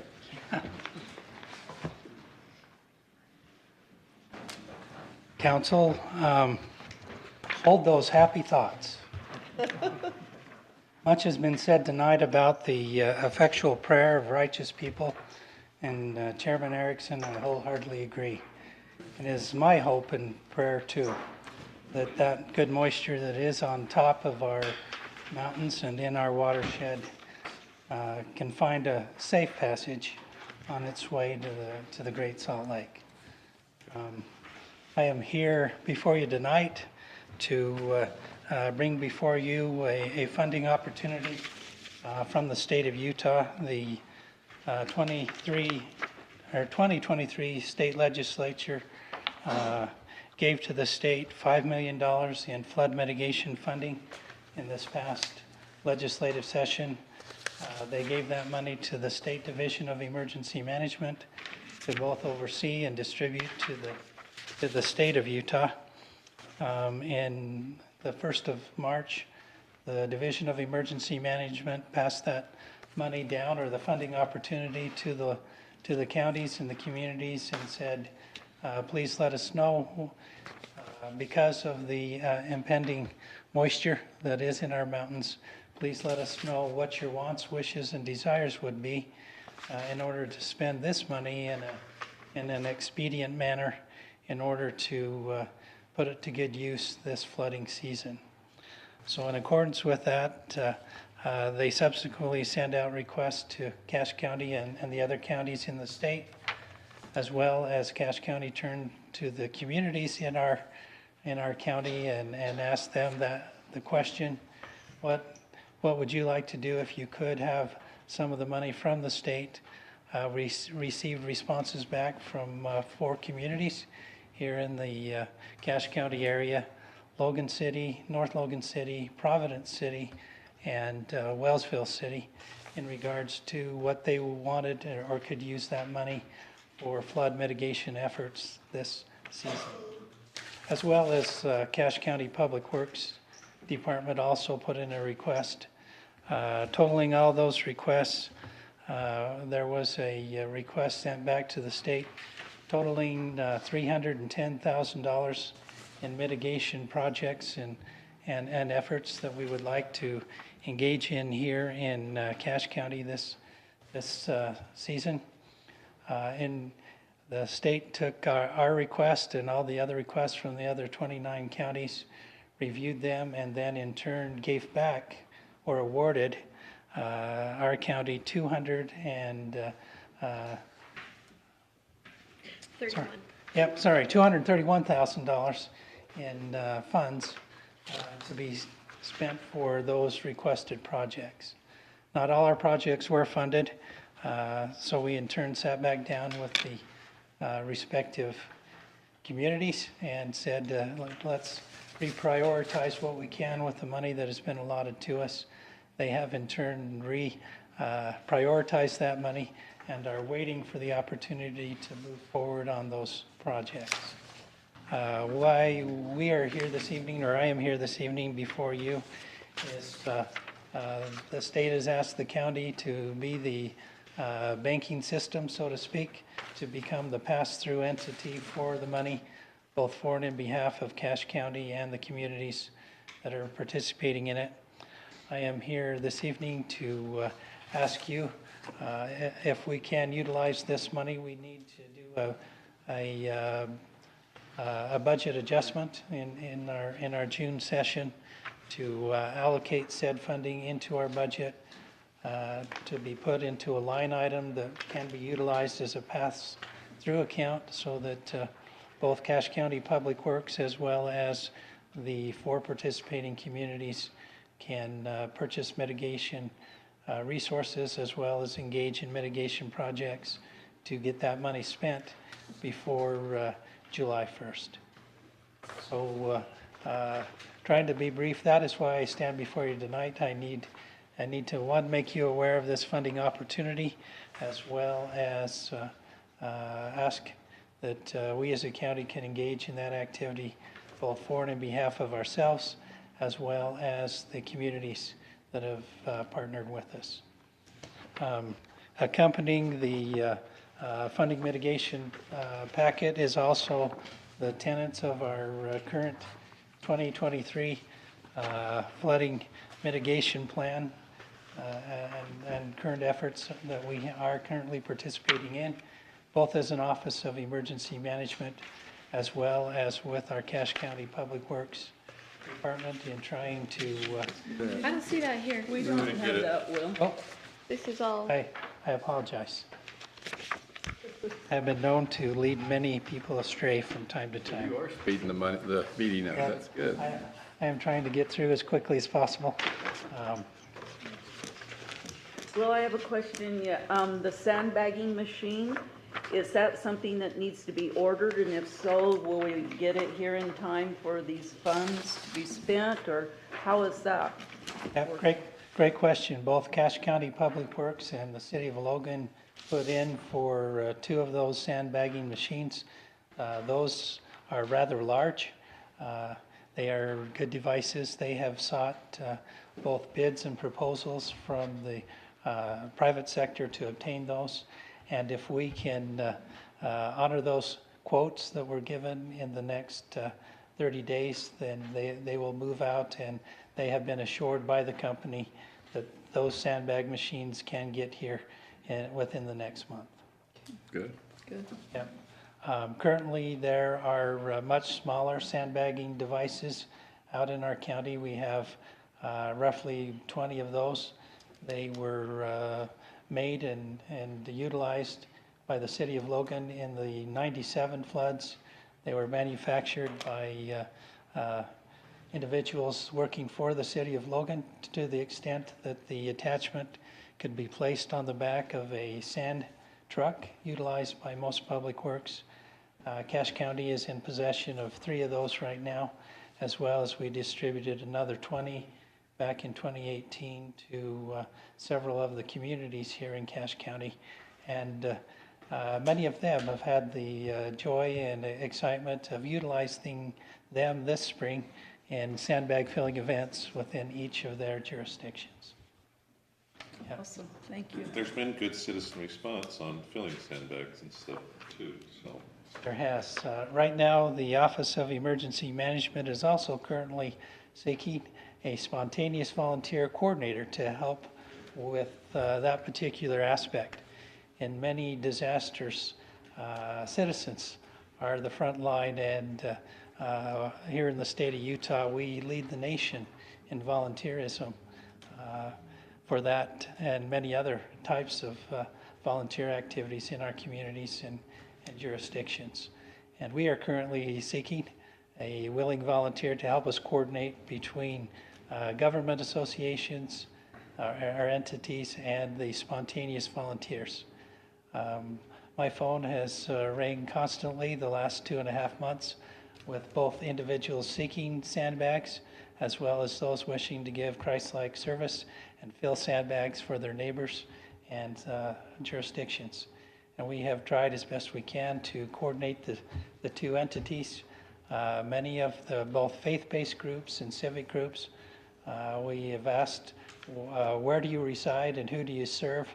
If they reside within a community, we have turned them back initially to their community to say, please work with your mayor, your public works, and coordinate your sandbagging efforts within your community first, and then if or when the time comes that we need said service out in the unincorporated area, that we will certainly call upon them to do just that. So far, most of our flooding, many of you have been aware or recipients of the situation report that comes out of the Cache County Emergency Coordination Center on a weekly basis. Both Public Works Department and us in the Cache County Sheriff's Office are monitoring the highways, the roadways, the rivers, the streams, and even the dry canyons for said moisture coming out of them towards our living space. And detailed in those reports are places that we are currently seeing here in Cache County in regards to where moisture has both melted here in the valley as well as it's starting to work its way out of the canyons. So far, many of the dry canyons or the canyons that are typically dry seem to all of a sudden be not so dry anymore and are inundating both undeveloped roadways as well as the lowest parts of the hollow and the valley coming out. Unfortunately, because of much of the building that has taken place. There are homes now that are sitting both on the alluvial fans at the base of those hollows and valleys, and unfortunately, potentially in harm's way should larger amounts of water begin to protrude. We are currently working with any and all citizens who are calling and having questions or concerns both about our rivers and streams. We beefed up the county's website. You can go to cashcounty.org and find links to both our snowtail sites, our river gauges, as well as the latest and greatest National Weather Service reports in regards to how, when, and where the moisture that is up both in the atmosphere as well as in our watershed will be working its way down here to the lower reaches of the valley. And hopefully, as both prayed today and expressed so beautifully, we hope it has safe passage out to the Cutler Reservoir, where all water eventually goes here in Cache County that's not in an underground aquifer, and works its way down to the Great Salt Lake. If you have questions or concerns yourselves, depending upon where you live and what your flooding status is, both in your basements and or next to any of our rivers and streams, we point you to the snowtail sites, the river gauges as well, and both express a desire of wishfulness, hopefulness, and positive outlook that we still have a great chance this year to have a beautiful Cache Valley spring, and we continue to hope, pray, and work for that. If not, we are also prepared the best we can with sandbagging efforts and resources to help those who may need the extra help. 2 questions. Does Cache Valley have any water walls that's talked about here as eligible? Those seem to be an interesting way of diverting water and everything else that way. Water walls? Walls, oh, The yes. muscle wall type thing, you mean? Yeah. Yep, muscle wall is a product that has been used here in Cache County. Mainly, my background with it is with Logan City. I was the Logan City emergency manager for a number of years, and that was a product that we used both in the 2005 and the 2011 flooding, both on the Logan River and places within inside Logan City. Country Manor, we utilized a little bit on the RV park there on the Blacksmith Fork River. Currently, Public Works Department and both Logan City are not only looking at additional muscle wall, but there are two other products out there that they are looking even more so at. The muscle wall product is a good tool. If you've seen a road department concrete jersey barrier, similar in size, shape, only it's made out of plastic, which is able to be filled with water, but it looks at and functions very similar. It is a good product. Unfortunately, not so good a product because it must be placed on firm, solid ground and even ground. Any bumps or places where you got highs and lows underneath it gives water a chance to seep out underneath it. Typically, muscle wall has to be either reinforced with sandbags or something visqueen or plastic to keep the water from moving underneath it. A couple of the products that Matt Phillips and Public Works are currently looking at are much smaller in diameter. They still have the same functionality as the muscle wall, but also have the ability to be linked in chain or put into a wall. But because of their more narrowness, they're a little bit more forgiving for uneven surfaces. Second question, if 4 municipalities participated in this, and of that 231, have they already been set or know a set amount of that 231 that goes to them? Yes, they have. Okay. Logan City has been awarded $79,000. North Logan City has been awarded $38,000. Providence City has been awarded $22,000, and Wellsville City has been awarded $8,500 of that amount. The rest is, yep, Cache County money. Other questions? Okay, when we're all done with this, about August, what are the people gonna do with all those sandbags? Great question. Similar to. I would love to have the sand out of them, but I don't want the bags. Yep. They're gonna sun run pretty easy. That question was asked of me by the state of Utah approximately a month ago because of our past experience in both 97, 2005, and 2011, and 2017. They said, what do you know of what becomes of old sandbags? Based upon where the sandbag is placed and what has run past said sandbag, it depends on those two conditions, whether it is treated as a solid waste or a hazardous waste.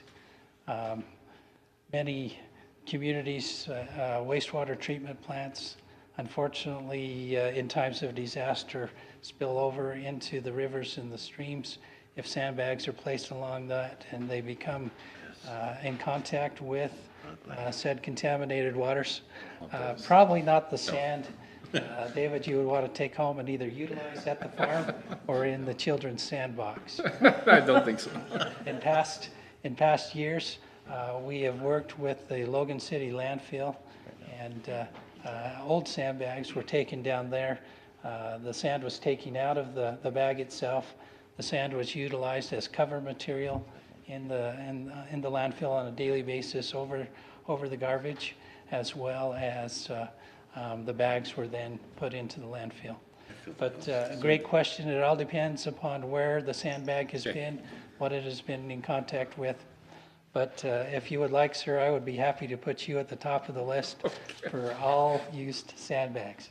Well, it just makes good chicken grit. Okay.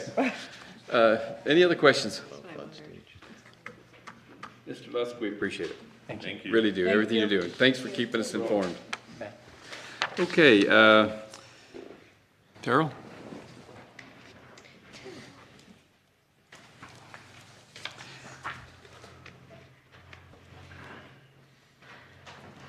So while you were talking, I looked up, and on Pinterest, you could make a sandbag tree holder. You could do a garden wall with old sandbags, and you could do a retaining wall. So those are just the three ideas that I found really I quickly. don't want the bag. Oh, you don't want the bag, that's We right. want the sand. No, if you need the bag, you can line your chicken coops with the bags and use it as flooring. So I did see that idea as well. I have no idea if those are really viable options, but anyhow, I just thought I'd throw those ideas out for those of you that have sandbags.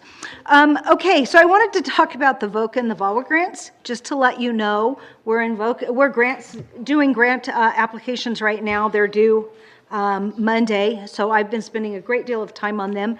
VOCA is something that was funded by defendants of federal crime. So if a defendant, like let's say I'm Martha Stewart, and I am convicted of this crime and I have to pay $5 or $10 million of a fine, that fine goes into a pot of funds that's been divvied out among victims of crime programs around the country for about 30 years.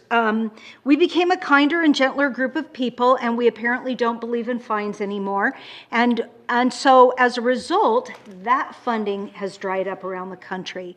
I'd like to give a shout out to the Utah legislature, because for the first time since I've been a victim advocate for 30 years, the Utah legislature has voted to kind of help supplement the losses of VOCA funds, and Cache County has been awarded some of those. It will not be a grant application process. It'll be basically like our CJC funding. It'll just be allocated to the county. So we appreciate the legislature for funding that. It was the first time. A year or so ago, I came and asked, no, actually it was about a year and a half ago, I asked the county council to send 12 people to a Traumas of First Responders training. And this board, this council agreed. 12 of us went. It was phenomenal. And then I thought, why can't we just bring it here to Utah? So I've been working, this council approved funding for that. We had it last week. It was absolutely, the feedback I've gotten is that it was very, very good. I thought it was really good as well. It was focused on 3 days of traumas of first responders, the things that they see, the things that they experience. And I'll let you know that the average person goes through 2 to 4 traumatic events in his or her lifetime. The average first responder sees 2 to 4 a week or a month, depending on where we live. I can tell you that our victim advocates, from our perspective, we had 9 days straight of call-outs with really traumatic events just during the course of this conference, and right before and right after, 9 days straight, because we do have victim advocates on call 24/7. And so the conference was really good about how do we handle these things that we see. And I don't know if anybody has any questions about it. We were really excited to host it and appreciate the council's support on that. We found out recently that we were selected by Amber Alert. We'll be hosting a national Amber Alert conference. It'll be our 3rd that we've hosted in the past, I think the first time we had one, Scott, was that like 2009? Yeah. So this will be the 3rd time that we've been chosen to host one. We'll have people from all over the country here, like the last 2 times, and that will be a conference that NCMEC and Amber Alert will do over here for us, and it will be a child abduction response team training. We'll send out an invite. It will be September 19th through 21st, and then we'll have our CART team. We'll have a basic training right after. I did send out everybody an email. So when I asked for ARPA funds, instead of asking for like just a general pot of money, for me, because for those of you that were on the board, you'll remember when I came to the board, I had just gotten out of the hospital after having a stroke. And I literally was not, I remember asking, can I have the money in silos so that I could manage it better? That hasn't really quite worked for us with finance and us, because I just took a guess and a stab at the numbers.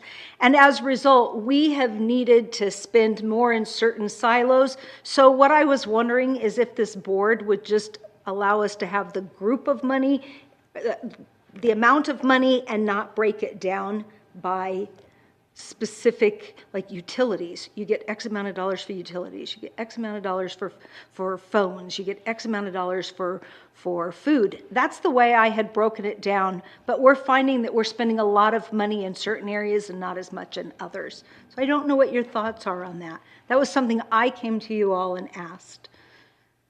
We give you reins to do other important things, so in my feeling, I'm fine with that. I would agree. Okay, and I don't think we have to do any budget amendment according, Cameron's not here, but I don't think we have to do a budget amendment because they have it all as a total, but I was the one that broke it down. The last thing I wanted to say, and the media I don't think is here, but I was just going to say it. One of the difficulties that we're having, and I've tried to figure out how to handle this, but when we have a traumatic event, I really, really wish the general public would allow us to do our jobs and not post pictures on social media or things on social media. And I think that's something that we are going to have to work on. When it comes to a sudden or unexpected death, when that happens and the notification process is not handled in a compassionate or kind manner, therapeutic manner, it leads to what we call complicated grief, which is a major depressive disorder.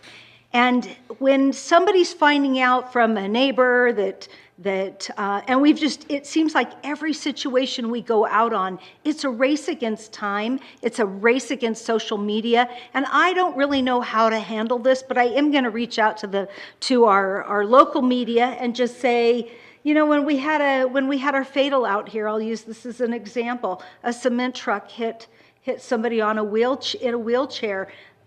Candace was going with a Logan City officer to notify in a compassionate, therapeutic way, the family, but the family saw a picture of it on social media and called dispatch, and it leads to what we call that complicated grief.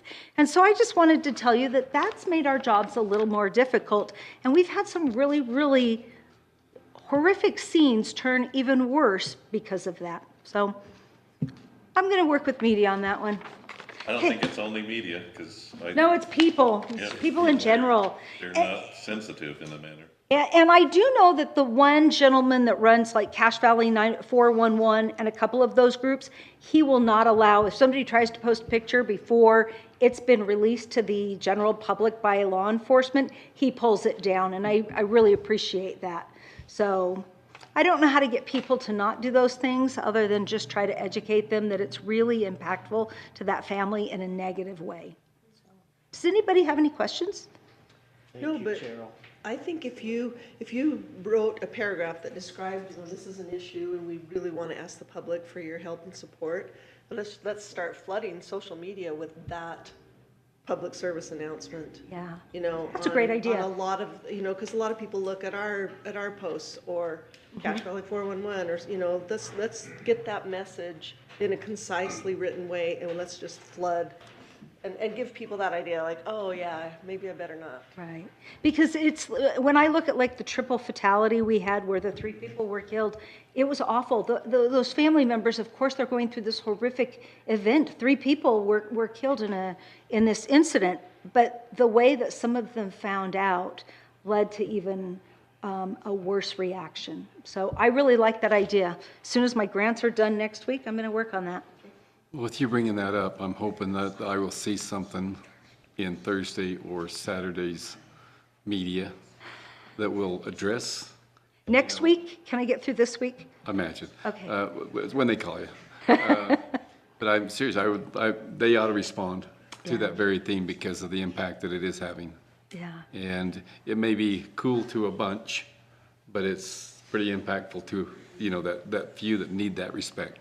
Right. So, Just okay. let us get through the initial notification of That would be a the great family. thing to write about, because Yeah. there's a lot of things that aren't so great, so. Public awareness. Thank you. Any other questions? On your other issue, I think we can, we can probably address that. What do you feel on opening that up? You feel okay about, everyone okay on the budget portion? Yes, there's no new money, it's just, yeah. It's a matter of, Take them out of the silos that I put them in. I don't think as far as that detail, let me ask you, is it still out of the category itself? Or is it out of all different categories? Well, I broke it down into ARPA restricted funds for public and community safety. That's the line. But then I broke it down like, so much for utilities and phones, and so much for fires, and so much for hotels. I need to take those silos off. But as far as the actual budget item that it comes out, it's probably one budget item. So I think that could probably be handled in-house. Okay. I know Cameron just wanted me to let you all know and see if you were okay if we just remove those specific sub-little categories that I put on. I won't do that again. Yeah, let's don't make this a habit. Don't have any more strokes and come in and do weird stuff. I know, I'm doing really well. Although I do seem to be tongue-tied sometimes, so. Thank you so much. Thank you. Okay, Board of Equalization, Diana.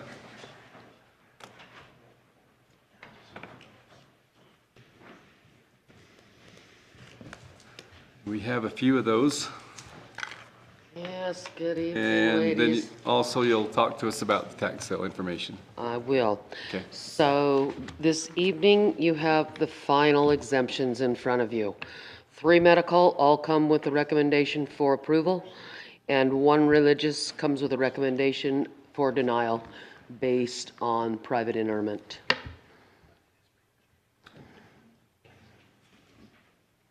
Which one is, I only see 3, and they all look like they're, I see only the medical one.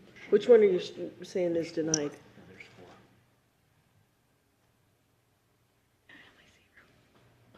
One, two, 3.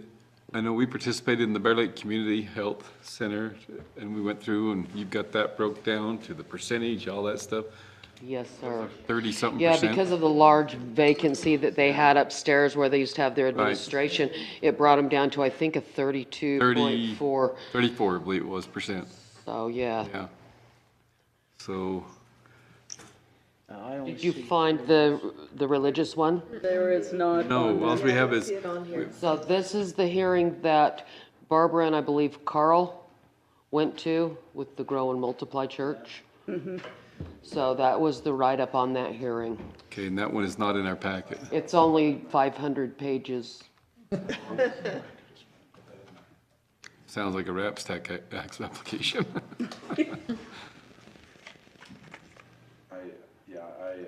I'm not seeing it either. I thought I put it in there. I apologize. It crashed. But yeah, I saw that was the long one, right?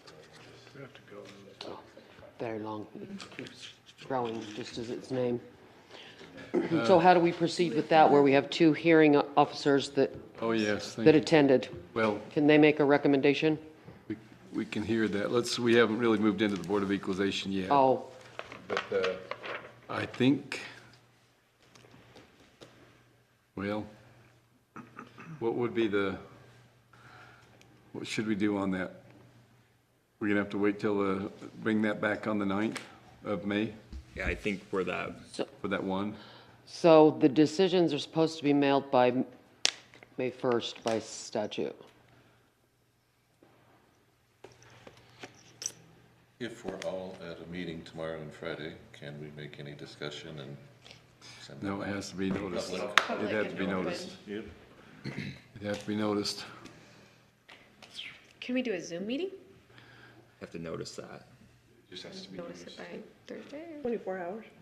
There needs to be a 24-hour notice, so. Where it's not part of our packet, if it was, could we get it into the packet right now and then look at it at the very end of our meeting? And then Barbara and Carl could make their recommendations where they already reviewed it. The agenda, so there is. It is on the agenda. Board of Equalization matters, so I think the council can still take it under consideration tonight. We're just talking about a media packet. Yeah. So it has been. Do it, Micah. Yeah. Just do that, take the time now. Yeah. Okay. So do we want to skip to the tax? Let's go ahead, let's go to the tax sale while we're just getting some information here and they say. Okay, you all have that in your packet, Carl and right? Barbara are familiar with that other one, and then when we get that in there, that we have a verification on it, I think we can probably get through all of them. Very good.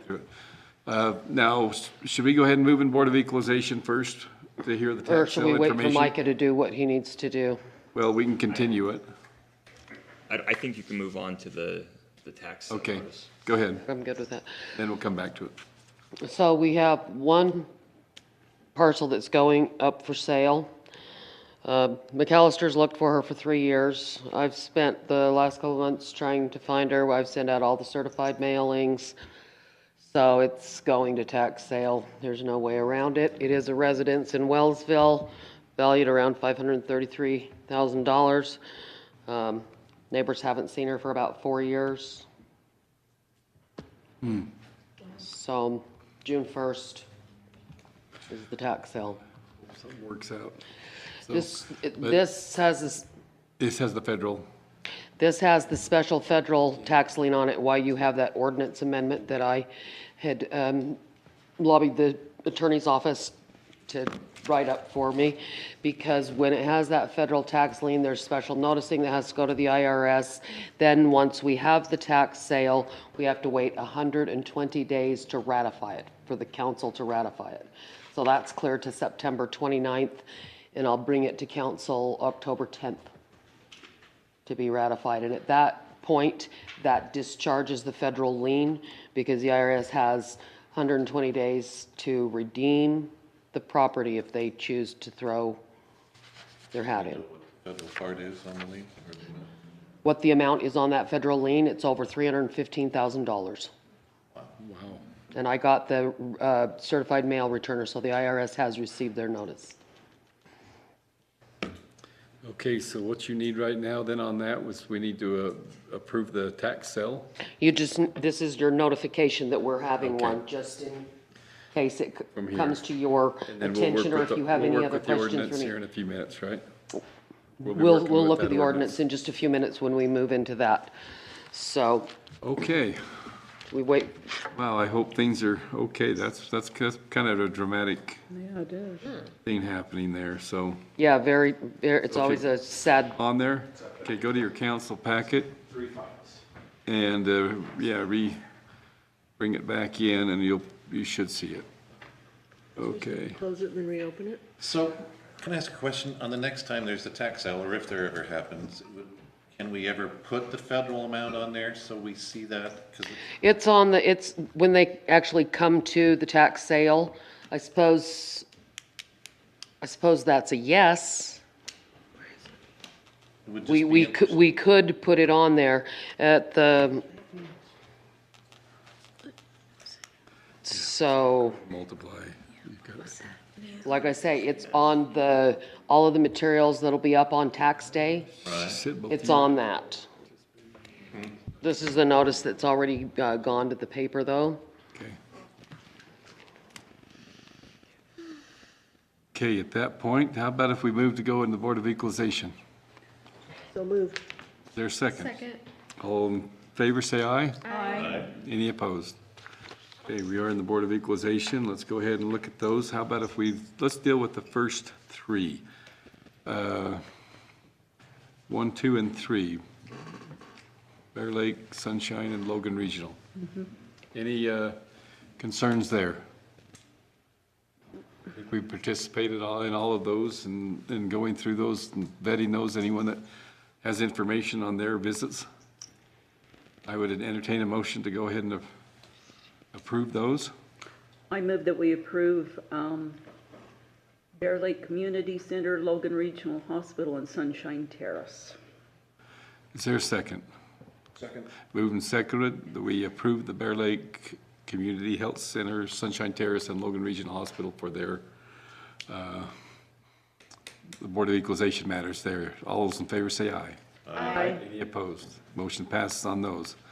Any input from this one here was actually one that was denied? This one has been denied Several. times for different reasons, and has gone to the state once, because we chose at the local level to go with the simplest, because at that point in time, they had moved it back into their personal name, and they move it back and forth at will. So we just denied them. We're like, well, you don't own it. And so here they are again.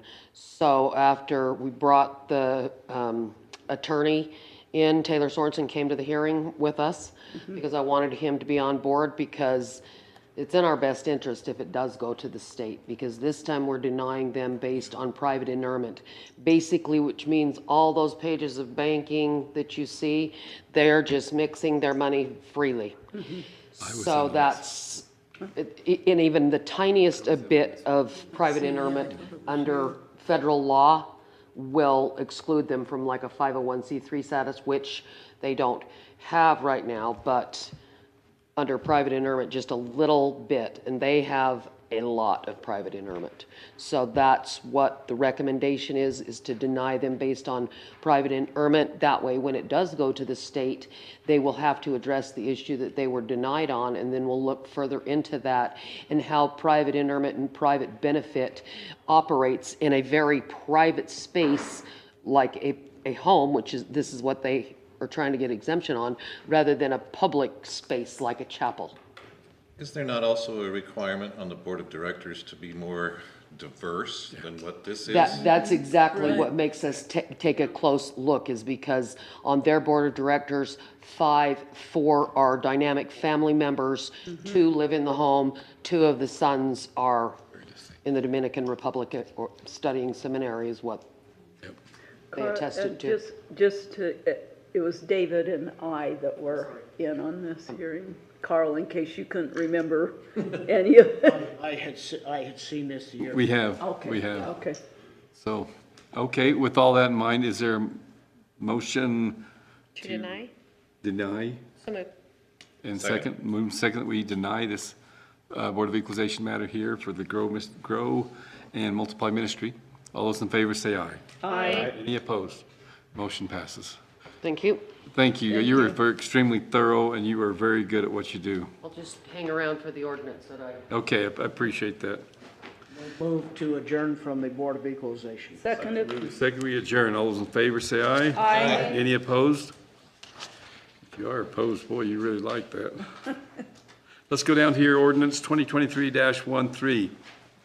This is the appeal authority. Actually, we probably will not be doing anything on this tonight unless you have some questions.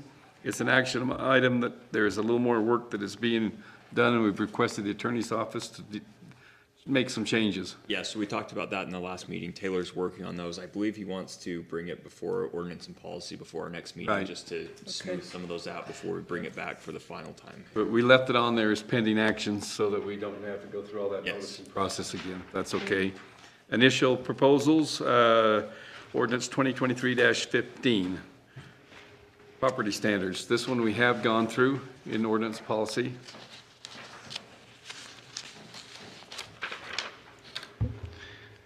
Good evening, Council. Dirk Anderson, Interim Director of Department of Development Services. Essentially, this, and all that this proposed code change does is it inserts our code enforcement officer into the list of those who are allowed to enforce on nuisance. The nuisance code is included in the fire district's code. And so for that reason, Steve Reeder, our code enforcement officer, noticed that and came to me and said, what if a really savvy citizen who's breaking the nuisance code says, you're not from fire, you don't even have the authority to enforce. So we just did this simple change, and this should take care of that. Blessing from the attorney's office. Yes, yeah, and I don't think there's an issue, but it does make Chief Hammer technically a supervisor over all our code enforcement. And so this allows development services to supervise that without having to involve the chief. Okay, I move that we go ahead and approve ordinance 20. We have to waive the rules on this one. We would. Okay, waive the rules. I propose that we make a motion that we waive the rules and approve ordinance 2023-15, amending section 8.24 of the Cache County Code to administer property standards. Second. Moved and seconded. We waived the rules, ordinance 2023-15. That's amending section 8.24 of the county code. Is there any discussion? Hearing none, proceed to vote. All those in favor say aye. Aye. Any opposed? Motion passes. Ordinance 2023-16. The recording of the procedures for recording tax deeds. Go ahead. You've been called on that one.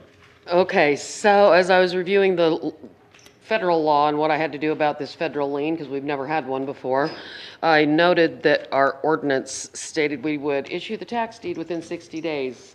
So just in paragraph A, I just had them add, in the case of a federal lien, the sale will be ratified by the Cache County Council at least 120 days after the sale.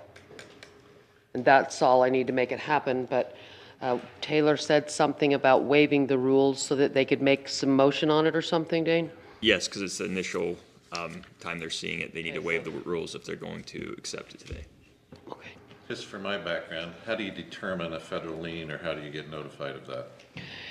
So it came to me through the, I hire a title company to do a title search, and that's when it came back. So they're pick it up from the title search office. So they picked it up on the title search, and I went down to the recorder's office and said, why can't I see this? I mean, this is important. They're like, well, it's actually attached to the person first rather than the property. So if it's attached to the person, how quickly does it get to the property if it's a federal lien? well, like I say, it's attached to the property too, because that's her asset at this point in time. So if she had multiple assets, would it get attached to every one of those? I believe so. They would go after it. They would apply them, they'd go to all her assets somewhere. Yeah. So, like I say, it takes 120 days. If the IRS doesn't move on it within the 120 days, then we ratify it and we can issue a tax deed to the new owner. To the new, yeah, the highest bidder, the new owner. Okay. Other questions? I'll entertain a motion, to waive the rules. I'll make a motion that we waive the rules and approve ordinance 2023-16, an ordinance amending 3.84.090 subsection A of the Cache County Code regarding the procedures for recording tax deeds. Is there, Second. moved and seconded that we waive the rules, pass ordinance 2023-16 as stated. All those, any discussion? All those in favor say aye. Aye. Any opposed? Motion passes. Thank you very much. And then is there a waiting period, like a 15-day waiting period or something before it goes into effect, Dane? Yes, 15 days from the state. Yeah. And that will be in time for the tax sale. Thank you so much. That'll be in code tomorrow, right? Diana. Has to wait for 15 days to be in code. Promise. Okay, let's go to other business. UAC conference is Thursday. Well, there's one meeting for Wednesday for you. Thursday and Friday. Looks like we got most everybody going. Anyone not going? Okay, NACO. Any more additions, deletions there? Mine's gonna be a maybe now, so, but I'll let you know. I have a question about the one that's Thursday and Friday. Just since we're all going, like, I have to leave by 4 o'clock Thursday to get back for a ESL dinner. So I was gonna drive myself, but it seems silly for all of us to take our own cars down there. Like, if there's a way we can all maybe talk afterwards about Okay. who's driving down Friday or what time or whatever. I would appreciate that. I'll have to take my own, because I'm going down tomorrow and won't be coming back until Thursday, so. Unless Nolan wants me to go shopping in his truck. It could happen. Which So, truck do but you yeah, want? we should probably see Anyway, about. that's just a thought, we can talk later. Farm truck. Yeah, I don't mind. Okay, that's good. We'll talk after on that. Smithfield Health Days, Richmond Black and White Days, any of those changes, additions, deletions? Nope, I'm planning on Does going. the Black and White Days parade really start at 5 o'clock in the evening? Mhm. Okay, Yep. I'll be It's there. usually the night of the horse pulls. If you've ever been to I those. have a question for the council. Yeah. Do we have any branded clothing available to us that says Cache County? I would love to wear them too. I like when I go to any of the conferences that kind of a quick way to identify people. I have a, Clothing. yeah, I have a shirt that was like 5 years ago, yeah. There's ones with bullseyes on them. I don't want that. You're a lot of help. I don't think we've ever put the money to that for ourselves like that, but That's a good thought. I do see others within the county wearing, you know, the fancy garb with Cache County on it. There are a couple of embroidery shops in town that have our logo that have done them for departments, so if you wanted to, you could probably get it done pretty quickly if you pick some shirts out. I got a shirt on my first day, a blue one. No way. No way. From HR. Yeah, HR has some to give to new employees we can probably get for you. Yeah. It's, yeah. And the other thing we do have is, After 8 years on a new employee. for the parades, and I think It's a newer thing. council members already knows, but we do have magnetic stickers that I've printed out. They're in the kitchen right now, but this For the parades. for your Yeah. parade. So there is I'm that. okay with my red one I have. So I'll keep my red one. And what do if we any of wear you when we want, go to yeah. the parades and we're all together? What's I mean, that? When we're all together in the parades representing the council, well, I just wondered what you've worn in the past. You Just determine how hot it is. and Depends how on far what you're the gonna walk. parade is. I've worn a Tank tops, Pioneer tank tops and outfit. shorts. No. Yeah. Muscle shirts, huh? We've never, Just I've jeans never and a really shirt. thought about it. Yeah. It'd be nice if we could just even a t-shirt for the parades. You wouldn't want to wear that to a conference, but. I could see if we could get some of those blue shirts. Like I talked to Amy. We might have some that we can grab for you. Okay. Cute. It's a polo shirt, and I could get them maybe even if they have, they're just. Polyester. Yeah, we have a variety of sizes. We can probably get those. Yeah, let's talk to Amy after. yeah, just a thought. Okay, let's throw that on Mike. Yeah. Will you coordinate us? Okay. Council member reports. So let's start down here, Catherine. I don't have anything today, thank you. Given this water thing, I would like to propose that we invite our state legislators to have a meeting with us as a county council and we express our concerns about this water thing. I think we need to do that ASAP. That's Good idea. I think they need to know of our concern, and hopefully they can raise our voice to the higher levels within the state. And even, even invite Mr. Nathan here to talk about what the Water Conservancy District is doing. That should be considered in all of these things that's going forward, so I don't know how or what we do that. If Micah could reach out to him and say what's available, and we talk about the next two meetings, whatever you think there. Workshop? Yeah, just a short, probably a short workshop before, maybe the next on the 9th. We can't have one on the 9th. Diana's got another hearing with a couple of you right before that council meeting. That's right. She does. I'm involved in that. Yeah, the next one. Is it too late? 23rd. 23rd. How late, where's Diana? How late's that meeting gonna go? Because it wouldn't take a whole lot of time to meet with the legislators. Well, we and have say- it at like 4:30, don't we, Carl? 4 o'clock. 4 o'clock to 4:30. It's the one hearing. And I don't know if it's difficult for them to come that early in the afternoon or not. I wondered about, let's. Could we have one after? Council meeting, yeah. After council meeting. Can you explore that, Micah? Yeah. I think the sooner the better on this. I do too. Okay, let's work with that and we'll do what we can, even if we, maybe could even, I mean, a short little one, like, I don't think it's gotta be No. dramatic, but I think it's what say we're help. talking about for at least Take even this 30 to- minutes of our council meeting maybe. You're talking If we, about discussing the Bear River study that Nate just talked about, and what's the contents of this letter? Well, yes, this Yeah. letter and what the state water rights is doing, which is more stringent than what has been talked about the governor himself. So in that meeting, I expressed my concern that they were taking action and we as a citizen have no response to an elected official to make our voices heard there. And I think that's wrong. that would be good. We'll work with that on getting that ill. That's all I have right now, so. Okay. Barbara? I just want to say that it's a privilege to serve on the RAPS committee. It is a lot of work. I don't know if you've seen the 2 binders that we had to go through, but it's a lot of work, but it also is awesome the way that the volunteers that we have from the community come together. And even though it took almost 5 hours yesterday, we felt like we moved through it pretty fast, really. And I just want to commend David as the chair of that and really, making sure that we moved along on that.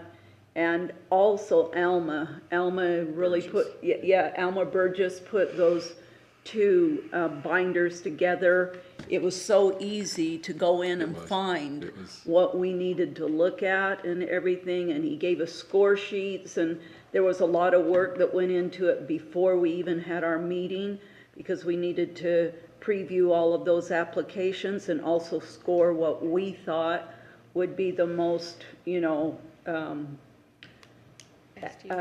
advantage for who was applying. And so I appreciate that. So thank you. Mark? The only meeting or thing that I have to report on is we met as the library board last week, the quarterly meeting. And in that discussion, the continued discussion about the future location and use of the old school that River Heights City has obtained, and perhaps the Cache County Library would be located there in the future. There's a lot of discussion, and basically the project would be, no, it's not a project, but the discussion is that what kind of structural challenges may be faced within the existing school and the retrofits or remodels that it would take to make it a usable space for the library. So there's going to be some discussions between River Heights Mayor and probably Executive Zook's office to go over the blueprints of the building and any concerns that building inspectors would have, or an engineer of some sort. Yeah, we don't want to earthquake-proof an old school. We don't So have the there's- money for that. There's a lot of exciting opportunity that comes with that space if it is usable and essentially a low or minimal impact or cost impact for us to expand a service that, make the library more or what we could envision it being in the future. So there'll be more discussion, and obviously that'll all come to the council to, in concept phase, so. Do we have understanding of what amount of use from our citizens is done into the library? I mean. Yeah, I don't have that information here, but it was provided, the director provides a report. That would be interesting to know. So that'll all come in the presentation when the project is, the vision is presented, so. But yeah, and I have that, I just don't have it with me, I left that hard copy at home, so I can get that to you, Nolan, if you'd like, but. And then if you don't mind, I'll take a moment of personal privilege. Today we laid to rest a pillar of this community, Robert K. Downs from Hyde Park. He was born in Smithfield. He would have been 93 on his birthday later this week. And I think he impacted thousands of people's lives in this valley. He was a school teacher and a principal in Lewiston. And I had the privilege of being married to his granddaughter. I don't have anything to say after that. No. I have been, one of the assignments that I have is working with the Bear River Local Homeless Committee. And I just have to say, it's probably one of the more complex committees that I work on. It's a well-oiled machine, and sometimes I feel like I don't even know, like, I go to the meetings and I'm still trying to learn, but I'm just really impressed by all of the groups, the NGOs and the groups in this community that are working to come together and make a plan for taking care of those in our community that are homeless, who may become homeless from all different reasons in different areas.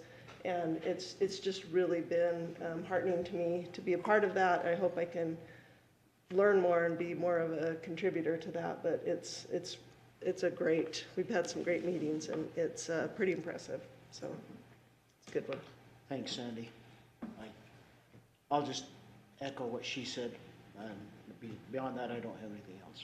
I'd like to add one more thing. You bet. I did have a phone call with Catherine Rhodes down at UAC this week, a Zoom call, and I wanted more information on the receiving center and that bill that's gone through.